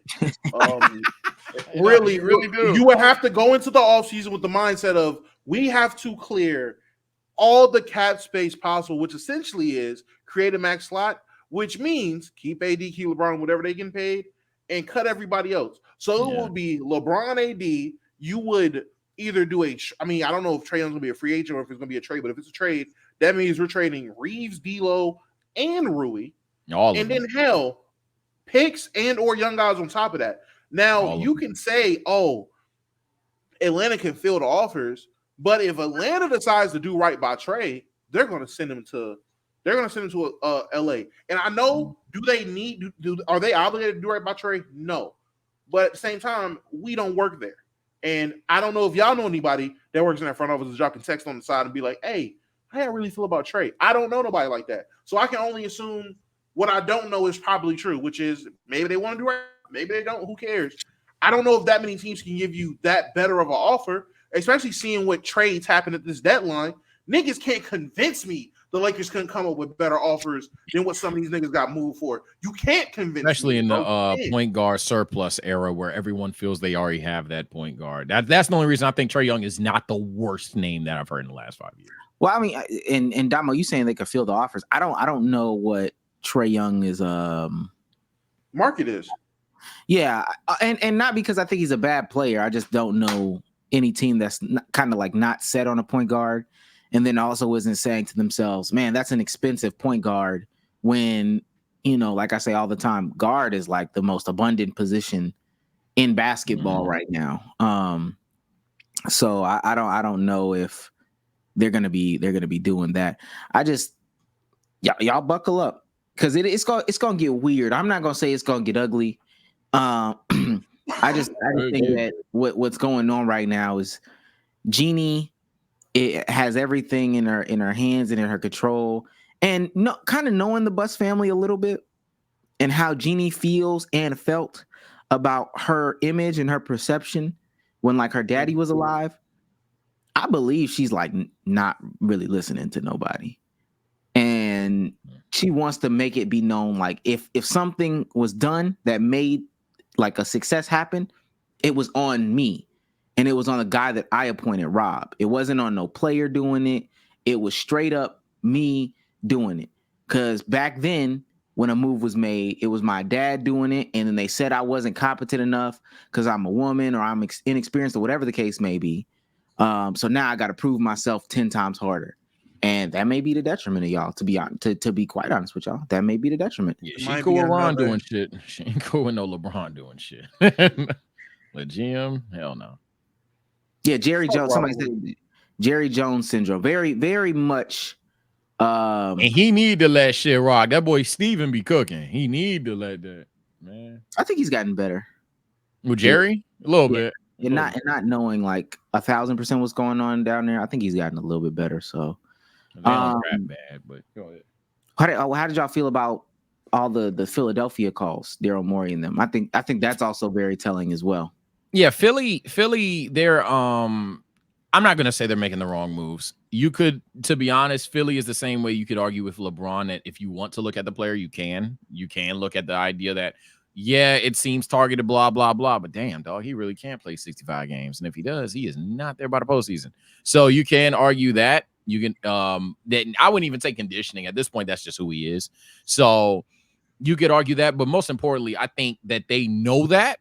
And they're trying their damnness to say, hey, man, look, the role players, we gonna have some vet minimums out here. We got the third star who's actually a third star. Now one of them Kuzma, maybe third stars. Now one of them Russ, and I'm doing Laker comparisons because we're here. Now doing one of them Russ 2022 third stars. No, this nigga Maxi's a hooper, and it is what it is. We have the second star. We have our main star. Let's get another guy in here who is arguably better than fucking both of them if possible.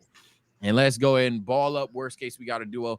I like that they're not trying to be just Zybe and if Embiid stays healthy when the if is like the biggest lowercase if in the league right now.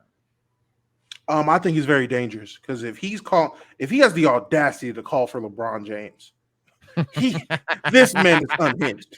Who won't he call for? And eventually, you're going to call a situation where you didn't realize it was that bad. You joking.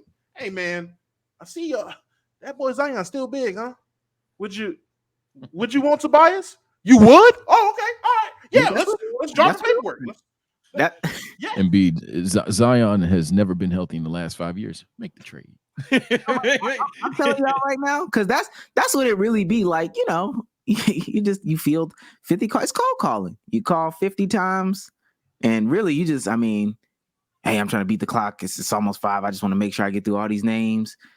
I'm almost anticipating for you to say no, so I got my thumb over the end button, and all he needs is one person to be like, well, for what? Well, now that you mention it, we were just talking like, oh, you were. Oh, they asked. We were looking for a guy like Anthony Davis. I mean, unless Joel Embiid's available. How you feel about Zion? Well, how do you feel about KJ Martin? Wait a minute. Who? What?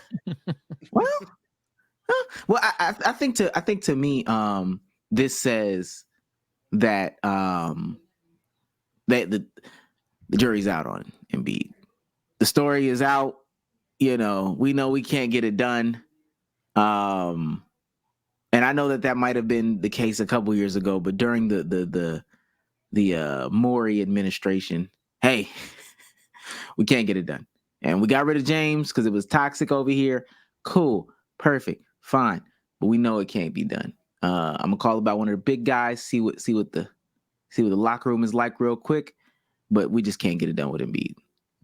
I'll go ahead and reverse the conversation. Not even like wrap back to it, but I'll reverse the conversation because we skipped over Golden State.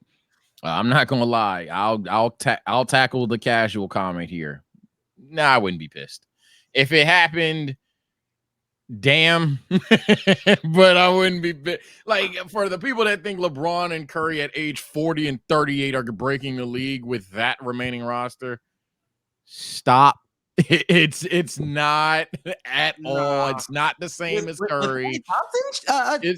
Yes. Even with Klay Thompson and Draymond Green, I do think that Curry and LeBron is one of a kind duo, but we've seen that in the past. I don't consider that a super team or anything like that. I think LeCurry, as someone just typed, I think LeCurry would be amazing. It would be at floor just fun to fucking watch, but I'm not in any way, shape, or form calling that team a super team or anything like that. Now, Philly would be kind of crazy, but it is what it is. I am on the entire different end of the spectrum from Sage, but for a slightly different reason.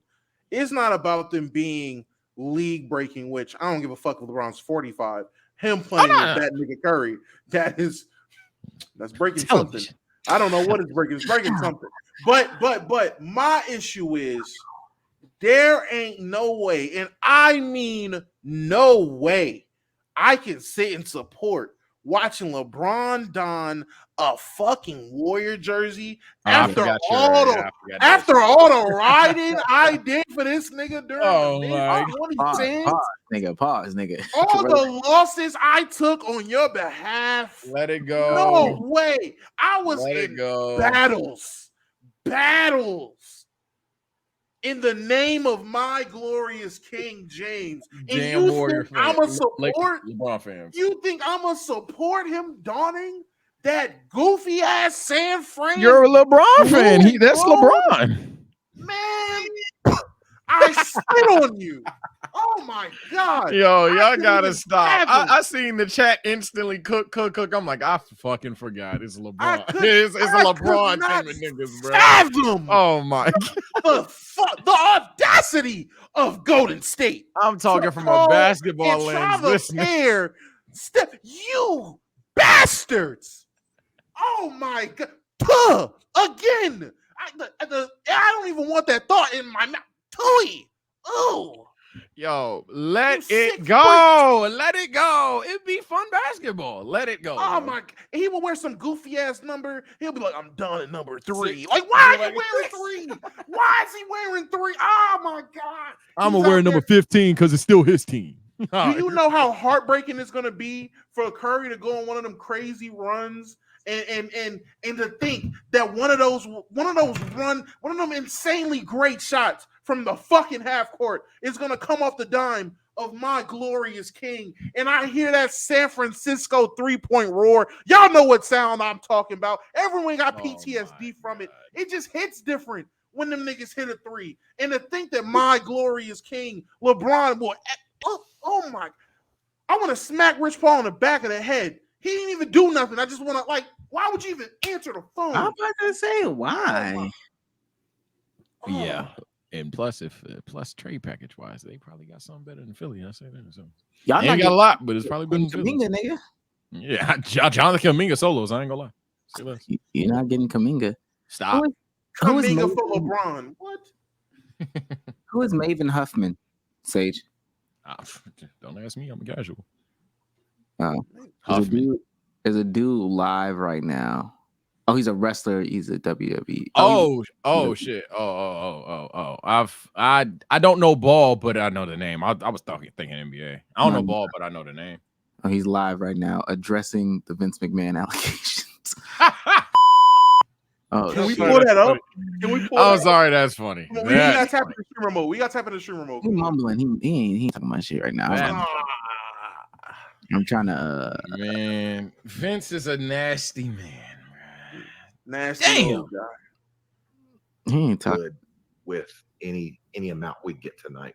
So for tonight, I will say, any money you give, 100% of it's going on there, and hold me accountable. Check the community. Releases the them. And like always, we're going to say it's from you guys. I'm not going to say it's for me. Every single one of you who donated, and every single one of you who watched tonight, because like I said, we don't have this. We don't have any of this nigga out here scamming people. Yeah, this is sick work. He out here scamming niggas. I'm gonna find that Carmelo clip, the real one. I want to see this real quick though, and then I want to talk about Grant Williams, and then we'll get out of here. I don't like Jada Parker since y'all bringing up WWE, man. Y'all late to a generational talent, chat. Way late. I've been known about that talent. Hall of Famer, Hall of Fame talent. Jada Parker, Jaida. Yeah, Jada Parker. Oh, is she the one with that had the black on? Yeah. Okay. The force is on. Yeah. I mean, typical look. I know some. If you ain't a fan of the, no. You're right. You Hall of Famer. You're right. Whenever you rank them, just let me know. Stop, bro. No, you stop, bro. I just want to know. I really want to know who comes below Jade. So. Oh, Jade Are you talking about that Jade or the other Jade? Jade Cargill? No, Jade Cargill. Oh yeah, Jade Cargill. Hold on. Now that's I'm saying that's one. I need to know who comes second and third, because I found out about Jada Parker like a couple seconds before you tweeted. I was like, whoa. Yeah, Jade Cargill. I didn't even think about that. Two legends could coexist, man. I don't know, ball chat. I'm so lost right now. You just gotta Google. I promise you. You just gotta Google. Different time. Nikita, she's not in that conversation. Nikita not in this conversation. Yeah, he's a horny guy. Yeah. About to be 27, getting back into wrestling. All right. Friend of the show, family of the show. We probably don't talk about Beef Stew because he's kind of crazy, but Draymond Green has something to say to KD. Uh-oh.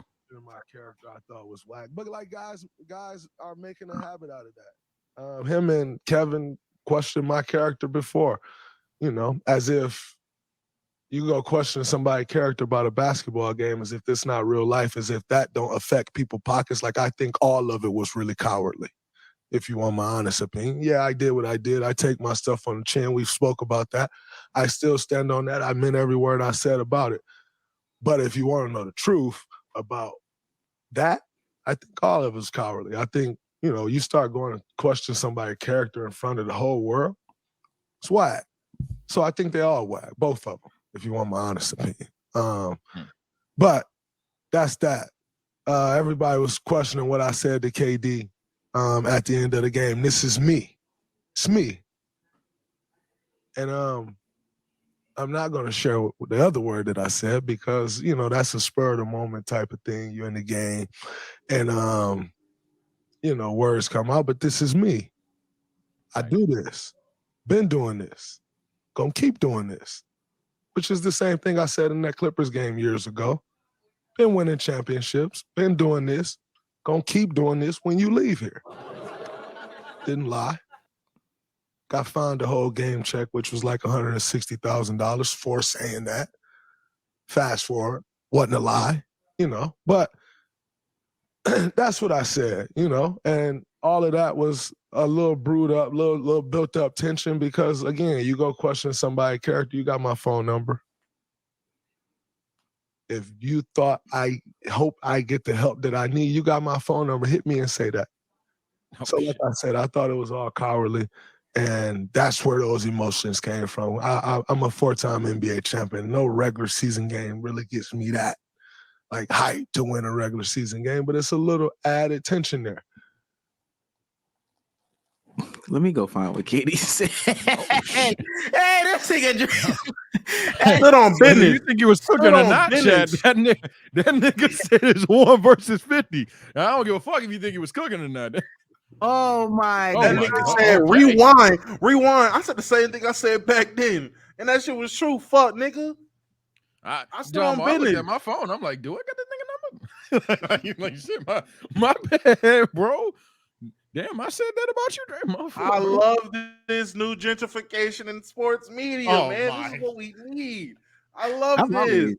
I've always needed Draymond talking. I really don't, all the other people really don't matter. I ain't gonna lie to you. It depends on the personality. Because if you're telling me you're like the 10th man on a successful team, but he got like a Jeff Teague filter, give him a podcast. Fuck it. Yeah, if you're gonna drop the Teague, if you're gonna drop some funny stories, I don't give a fuck who you are. Drop some funny stories of the league. That should have paid out. Now you can't be Theo Pinson and Bourne. I don't know about talking that. About greatness. Yeah. Katie or LeBron sponsored by, I don't know. All right, Jordan buddy. Hill. I don't know about that one. So he's saying, dang, I'm trying to figure out. Okay, I think AK just sent me something. This is AK, send me the link. That was insane to see. Durant said, glad Nurk is all right. This is about when Draymond had hit Nurkic.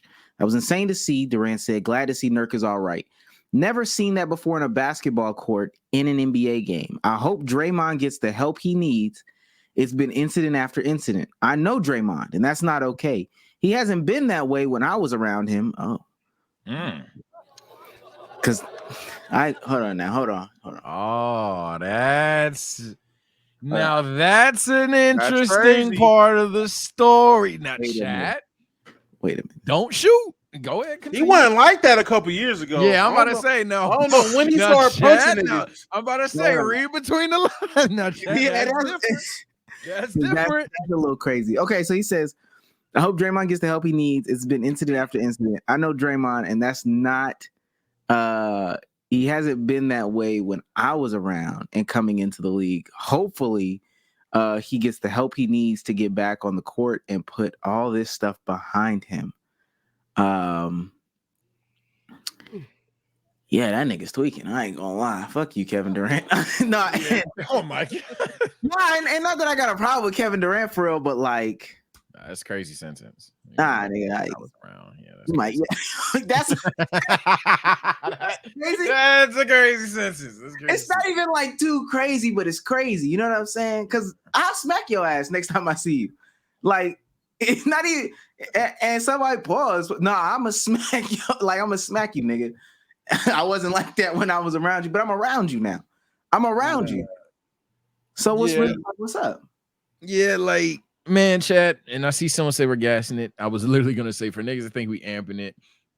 Look, bro, two things can be true at once. When it initially came out, we were like, yo, Trey, chill out. And I'm even listening to it, and he was like, I do this. What do you do? What do you do, bro? Like, I'm about to say, I'm not justifying Draymond going out here. This though. Now that I know what he was talking about, but that's what I'm saying. Now I never was doing this. I need help. All that shit.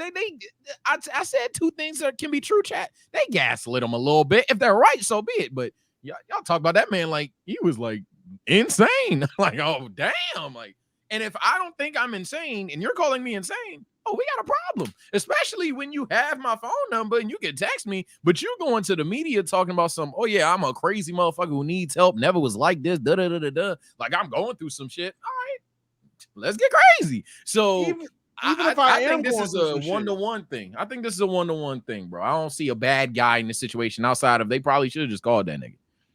Even if he is going through something, nigga, fuck, nigga, you got my number. You would know I'm going through something. You can hit me on the hip if you that worried. Nah, with what Kevin said, you lucky he ain't swing on you, nigga. See, Draymond better man than me. Draymond better man than me because I'd have cold cocked that nigga like Isaiah Stewart in the fucking tunnel. Hey, man, I had to catch him on the green. Like, nigga, I ain't been like this. Nigga, I know who you talking to. Nigga, him. Nigga, what the fuck are you talking about? And this is what I'm saying to and I'm glad we can bring up chess today. This is what I'm saying. Yeah, how many insane people admit they're insane? Nobody's saying that. Well, I'm not saying he's fucking crazy. Let me be clear. But if you think he's insane, go for it. What I'm saying is, if you are a person that doesn't think you're insane, even if you are insane, and one of your friends goes to the public and says, "Yo, this nigga's actually crazy," oh, the fuck? like that's how you're going to feel. That's what I'm saying. That even if you think Draymond is mentally ill, his friend going to the public and saying he's mentally ill is gonna piss off said mentally ill person. So, hey, I'm so fucking 50-50 on this. The literal only difference is, hey, I would have rather you just not said that in public that way. You could have spoke about it. And Nurk, to be honest, Nurk, you ain't gotta fuck with it. So I'm talking about Katie and Dre. Nurk, go fuck him. I ain't gonna lie. That nigga crazy. You smacked the shit out of me for no reason. Go ahead, Nurk. Do what you gotta do. But Katie and Dre, yeah, that's y'all conversation. That's y'all conversation. Yeah, Nurk. Now, I mean, I said Dre probably got smoke for that nigga too, but at least with Nurkic, it makes sense. It's like, all right, well, he did just randomly smack you. So punch was crazy. Probably one of the last things. Our good friend Carmelo is back in the news. Okay. Yeah. He's been like 2 or 3. Oh, shit, my whole shit fucked up. All right, here we go. He's 2 or 3. Let's see. Whoa, shit. 19 years old. Whoa.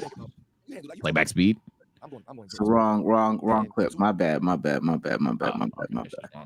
Yeah. That was crazy, guys. Let's try that again. Our friend of the show, Carmelo, is back in the news. He's been cooking as of late. He's 2 or 3. Nah, apparently. I'm indifferent. I'm looking back, and what year is he talking about specifically? Is he talking about 09, 2010? That's what I'm assuming he has to be talking about. The year that he, left. So I'm assuming hated Lamar Odom. I'm gonna tell you something right now. Oh yeah, Lamar. It weren't hate. It was, hey man, we need someone better. It nothing personal. It's nothing personal, Lamar. The story. Lamar Odom is in that from that era. Nigga, Josh Smith told the story. Yeah, he was just good enough to warrant a star. He was just good enough. Everybody could have used Lamar Odom. And Derek Fisher. It was me for Lamar Odom and Derek Fisher. Yeah. They trying to get rid of these niggas. Okay, a little bit more. Yeah. What is he talking about? Yeah, this is. So I don't know if we're gonna continue to react. I'm just saying now, my take. It's hard for me to just call a grown man a liar, but shit is not adding up. What I remember, and to what Damo's point, the timeline's a little shaky, but most importantly, me off of pure nostalgia before I Google anything, this is not what I remember how shit went down. One, I obviously think this nigga is a lying ass nigga off rip. The story doesn't even correlate to the narrative that was back then. And I remember I was in tune with what was going on. I was at the lunchrooms. I was at the lunchroom table yelling about shit like this. That was not the narrative they was talking about on ESPN when Woj and Stephen A was talking about this trade. That's not what was said. But even if you want to say he's peeling the curtain back to just shit we genuinely don't know, but this is what they told us, Negro, you're a liar. Because if we're talking about the 2010-2011 season, you just sat there and said they was going to try to get Joakim Noah over here. Who the fuck is that? The season he's coming off of was his most improved player year. And that year was the year he ended up winning Defensive Player of the Year. So Joakim Noah wasn't a fucking scrub at this time. Why are we just now saying, he can't put the ball in the basket? No. Okay, so again, they were going to amnesty Chauncey and trade Nene and J.R. Smith. Who was his nigga? To get Joakim and whatever else they would have gotten that. But that's not bad. That's not bad. Yes, that is. Hold on. At that time, amnesty, and that would have gave them the money to go and get someone, right? You don't just lose that money. That's like a buyout. Let's watch a little bit more. Nigga said, I honestly believe that he didn't know who. We can start to pull some math together. I want y'all to know George Karl, because if it's one thing, if it's a nigga that's gonna come out and hate on Melo, it's that George motherfucking Karl. That nigga George Karl. Everything went down when he got sick. Mild spoilers to the tape. But, so George Karl comes out and says, I came back from cancer treatment. Melo demanded a trade. It sucked. The truth matters. But it was a long time ago. It's not news. Let's move forward. That was February 13th. That nigga came from his tomb to say that shit. I ain't gonna lie to you. You muted, Domo. I did not realize how like active some of these ex-coaches are on Twitter. George Karl's a nigga that be throwing out some tweets and you be like, oh, this got to be a meme account, right? This is not the George Karl with a check mark saying this. And it really is. You go to this nigga page, he got pictures with Carmelo or whoever old play. Like, this is really George Karl. Oh, my God. Saying wild shit. I have to figure out how to rewatch this game because I wasn't really watching it. This bitch is she got 46, 13, and 5. Hello? On the night that she broke the record, and she's about to go for 50. They got like a minute and a half. Push the button. Push the button. What is the button? This age. Hey, I'll make a button. There's a blue button now. Push it. 50 in a college. Okay. So let's look up this timeline. Because I think that's what really matters. Yeah, the timeline is very shaky. For what I remember, this nigga's a liar. The 0% departure plan. I'm sorry. We've talked about having friends, sisters, spouses. I'm not Googling it. I swear, Damo, Omar, check me if I'm wrong. Wasn't Lala talking crazy, bro? When she talking about getting the fuck up on out of there, going to New York and shit like that? Am I drunk or was that not like a thing? Like, there's so many things off rip. I know Melo was frustrated. I know pretty much Denver was frustrated once Karl was going through cancer treatment or whatever. The team, we went womp womp. And at that point, niggas was like, oh shit, I'm about to get the fuck out of here. That's what I remember it as, but maybe I'm insane. So the next season, Kenyon Martin plays 58 games. And they pretty much run it back with the same team. They lose in the first round to the Utah Jazz. Mm-hmm. So the year before that, they won. I mean, it's pretty much same record too. I ain't gonna lie. Pretty much same team. They got worse defensively though. And they lose in the first round. So 9-10 to 10-11 is what I'm looking at now, the next year. At this point, Carmelo's still there. Aaron Aflalo is coming up. Chauncey plays 51 games. And this is when they do the trade. This is the year that they do the trade. Yeah, I'm going to say he played 50 games with Denver, and then he goes and plays in New York. So that's a trade year. Yeah, so all I'm seeing at this point, because OKC is in the mix, so I'm really trying to figure this out. He said New Jersey. Yes, he said the Nets. He said the Jazz. Ass at this point, so I don't know. The Bulls. New Jersey had just in 9-10. New Jersey won 12 games. Now he's trying to get Melo. Rayford Alston. This is Devin Harris. Y'all remember that? Hey, that was Devin Harris. Yeah, shout out Devin Harris. This is like slightly worse than Darren Williams. Brooke Lopez. Yo, shut the fuck. If I'm wrong, bro. This is second year Brooke Lopez, Chris Douglas Roberts, Chris Humphreys. Nobody's on this team is what I'm really saying. And then 10-11 again, Jordan Farmar. Shout out Jordan Farmar. I just don't know. I don't know what he's talking about. How he then how there's a trade for all the good teams, Chicago and LA. Y'all tell me. Yeah, I don't. I mean, again, I was 11, 12-ish years old. I'm gonna do my Googles after this one, but Damo, again, correct me if I'm wrong.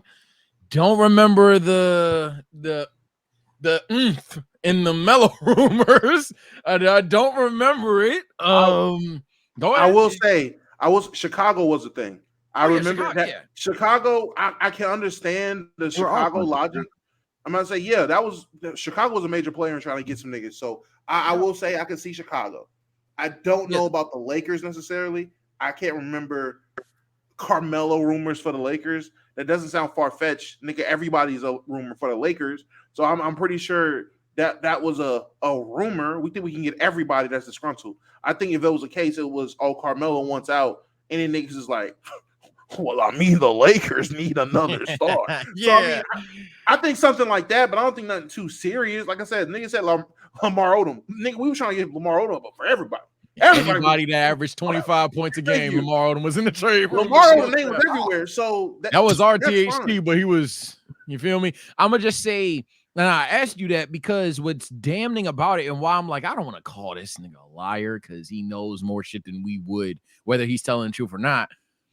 But it almost like perfectly fits the popular story of, yo, you did not want to go to Chicago. You did not want to go to Chicago. We all read that you didn't want to go to Chicago. Now, if you wanted to build a contender in the West, I probably believe that. He did wanted to win with the West. I can see that. What I don't see is you then going, oh, well, I ain't gonna lie. Who the fuck is this Joakim guy? So, hey, fuck that. I don't want to go in Chicago. I don't want to go to Chicago. And then deciding to go to New York.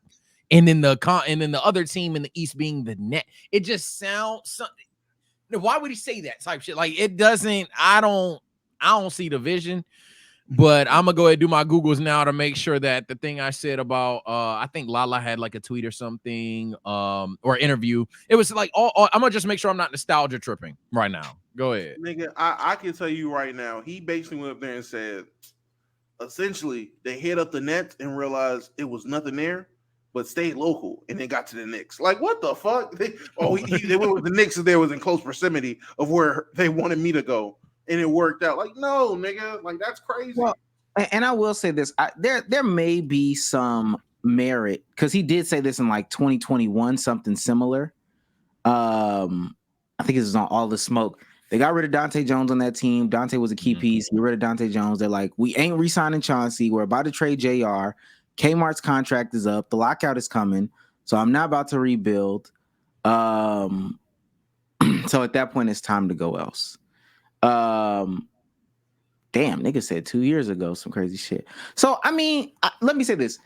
You know, it's your story to tell.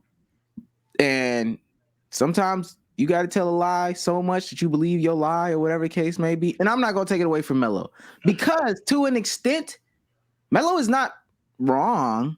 I don't see a world in which Denver is competing like that. That was their peak right there. I don't see a world the next year. We talking about 10, 11. They not beating the Mavs. Like come on now. The Mavericks did something. Beating the Lakers that got swept. Mavericks did something that was crazy. That year. And then the next year, them young boys is coming. Yeah, they not beating them young boys that year. Fuck that. Them young boys is coming, and San Antonio did a good enough job retooling. So do I think that they could have still remained one of the better teams in the West though? Because at that point in time, like I'm looking at it right now, the West wasn't like crazy strong. You got OKC winning 47 games. Denver made the playoffs only winning 38 games. Utah made it winning 36. Saying there was only one 50-win team in the West. Like San Antonio had 50 wins. LA won the division. The Lakers won the division winning 41 games. Lob City wasn't really actualized yet. So like they could have competed by being like one of the better teams in the you know what I'm saying? But they wasn't going to compete with OKC. They wasn't going to compete with San Antonio. So I could see it. If he's saying the writing was on the walls, and then by that time, like James starts to leave and stuff like that. Like if he's saying the writing was on the walls, okay, cool. The writing was on the walls. And teams are just getting better. Portland getting healthy, all this stuff like that. You just didn't see it there. But sir, I'm with Sage. I do remember. It was New York. Now it could have, and I'll give you this bail. It could have been New York after all of the situations were exhausted. Like, all right, the LA trade falls through. I'm not going to Chicago or Chicago. That's falling through. Fuck it, get me to New York. New York is the best option because they got Amari and he hooping. and I can at least go over there. That makes sense, maybe. But you wanted to go to New York, my nigga. Stop it. Like, we got to stop. Yeah, there's a quote in 2014 that she was like, listen, I used to live in Denver with him. If I can live in Denver, I can live anywhere. So yeah, like it's not, that's just the first link, and I just stopped searching. Like I know and drunk, there's like endless shit. And someone in the chat's typing, I think there was like a hometown thing too. It's just several things that played into New York, unless I'm just having a senior moments. Nigga, that New Jersey shit was that New Jersey shit is crazy. I never heard Jersey. They were trash. Never heard Jersey. I never heard Utah. And Utah is crazy. It is crazy. He talking about, oh yeah, you know, I just got a taste and now I want to compete. Nigga, you said Utah and you said New Jersey. Okay, stop it. Stop. I can understand New York. Amari is there. I could understand Chicago.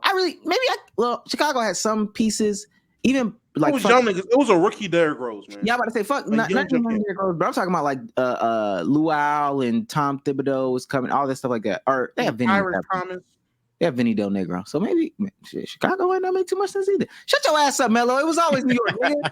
All right.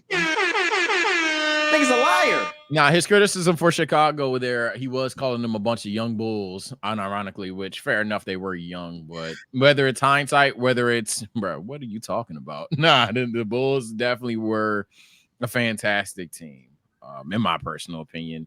At least with Utah, I'm looking at right now, I could somewhat see the vision. It's just no shot, but like I could see the vision a little bit because in 10-11, they entered that season with Darren Williams, who was just an all-star the year prior. They had Big Al, not the Al that we know and love, the other Big Al, Al Jefferson, Paul Millsap, who was roughly giving them 17 and 8.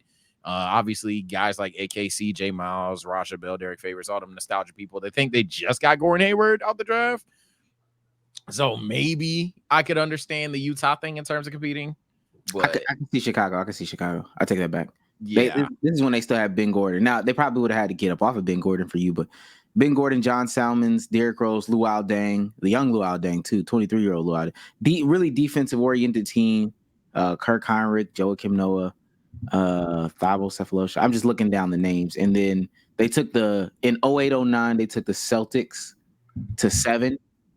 If I'm not mistaken, that was like the overtime, 2 overtime or whatever in one of these games or some shit like that, where Rondo had to go crazy. But nonetheless, like they had to, you know, this was a pretty decent Chicago team that was on the up and up. So if he would have went there, next year they lose to Cleveland in the first round, and 10-11 is when they go to the conference finals. That wouldn't have been too bad, but my nigga, you wanted the bag, bro. You want to go to New York? Like, who mad at you? Except you're a those loser, fans. Carmelo. You're a loser. You're a loser. I'm a stand on it forever, nigga. You're a loser. I'll go to New York. I mean, you had a good career. Go to New York now. Ooh, question. I'm talking about Melo. Have our subs been working this episode? How about what? Yeah, but we're not gonna hear the alerts. No, because I remember early on somebody said they couldn't do it, but I checked mine and it was letting me do it. So I was like, maybe it's just him. But all right, yeah, no alerts, cool. Q&A link. What the hell? How you listening to the music and listening to the pod? Wait, which person was that? Of course it was him. I knew it was him. Yeah, young boy. Yeah, come up for the Q&A. I sent the link down there. How you doing, man? Yep, you got a mic. Chris Rodriguez. This is C-Rod. We can't hear you. You were heard. Can't hear you, gang. Kinky curly hair too. How you doing today? What's up, y'all? Can you hear me? Yeah, we hear you. All right, yeah, what's up? So, for Damo and Omar, I wanted to ask if we're gonna get any more episodes of Meat and Potatoes. I think the last one was in like August. Yeah, we fell off of that. We fell off a lot of stuff. We got to right the ship first in some areas. My good sir, I ain't gonna lie. I ain't streaming in a minute too. So, hey, give us coming soon, man. Coming soon. We gotta get the meat and potatoes back. That's fair. And then for Sage, I wanted to ask if we're gonna do any more any more of the debate tournaments like you did that one time in Discord? Actually, unironically, got y'all a gift card if I ever do it. Yeah, I'm either gonna send y'all this shit or I'm just this nigga did a magic trick from behind the ear. Yeah, not too much, but yeah, I've actually considered doing it again. Whoever chat feels won will vote for whatever, or maybe we'll have a couple of judges in there, depending on who I trust for the people in there. But long story short, yeah, 100%. That's what the anime debates thing is going to be. It's going to be me either talking about some shit, reacting to some shit, or you guys debating. Not always going to be a cash prize. Come on now. But every now and then, just to get the ball rolling, yeah, we might have something depending on what it is. So short answer, yes. Okay. Thank you. That's it. Josh, how you doing today? Oh shit. Yo. My bad, yo. What's good, man? We need you. We needed you. We needed this representation. Yes, sir. Yes, sir. I'm here to fill in for Piso. What are you doing? Damn. No, shut the fuck up, yo. Listen. Whoa. My bad, bro. My sister's eating on the side. She's trying to eat. Shut the fuck up. Damo, Niggas at the dinner table? That's crazy. Damo, you don't know who this is. This is the guy that out Filipino Bezos. Josh, you got to get them to stop playing with the plates, my nigga. All right, I gotta fuck up. Hey, I'm good. Chill. All right, so what's the question? Who the fuck is Archie?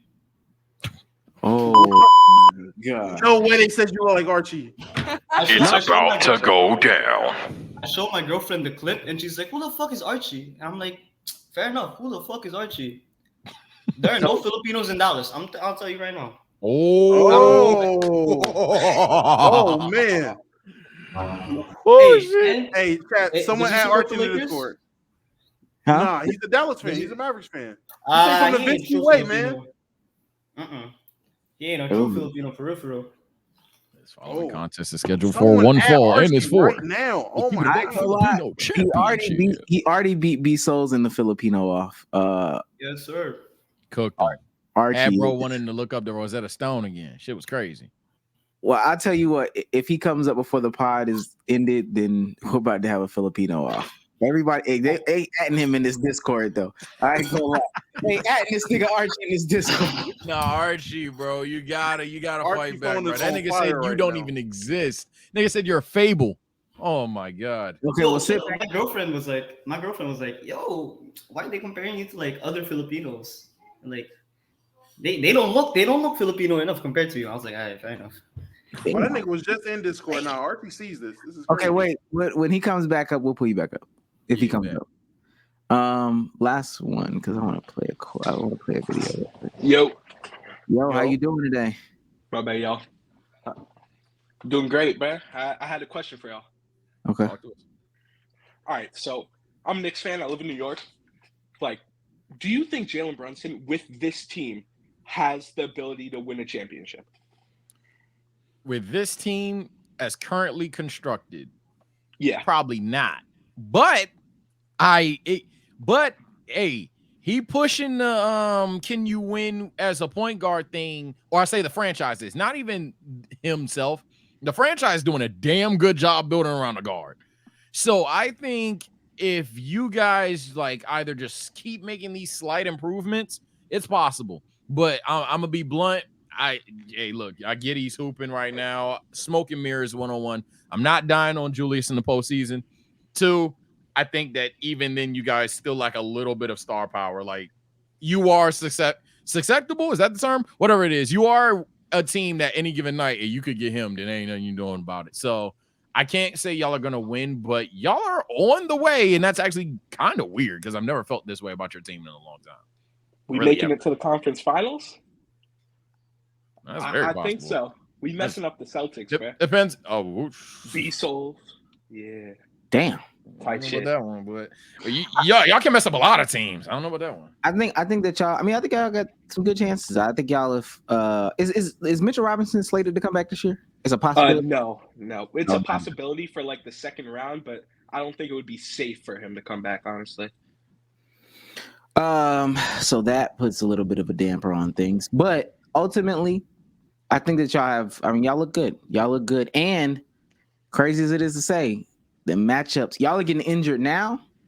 Them other teams might get injured later. This is nasty.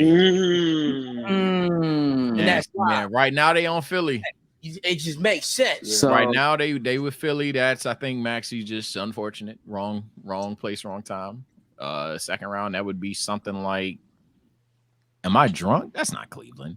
Is it Cleveland? Just don't fuck, be playing. Don't fuck around with Miami. That's the thing. Because I don't want to play Miami again. The past couple of years, I'm not gonna lie, for whatever reason, niggas just feel like it's Miami, and then they get Miami'd. Okay, that's how it be. That's exactly. Especially this dude, RJ Barrett, trash ass, bro. I miss him, but he need to come. You got a frame? He need to work on his shit, bro. Framed is crazy. Yeah, bro. He's my favorite player, bro. Wow. Are you Canadian? I love that dude. No. I went to a Knicks game. He signed my jersey.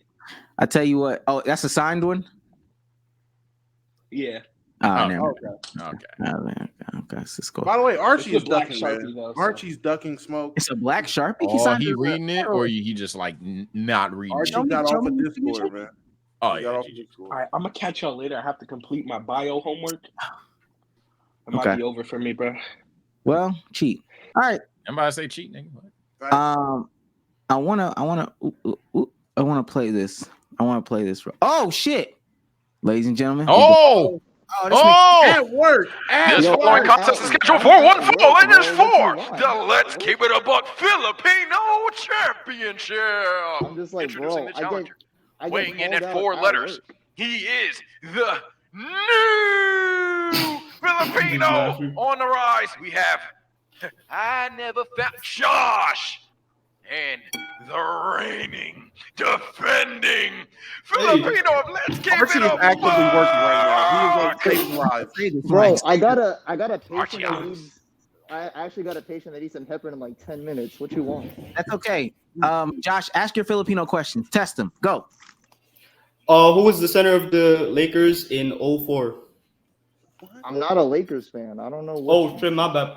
Like what year? Where from the Philippines are you from? I'm not from the Philippines. I was born in San Francisco. Oh, Lord.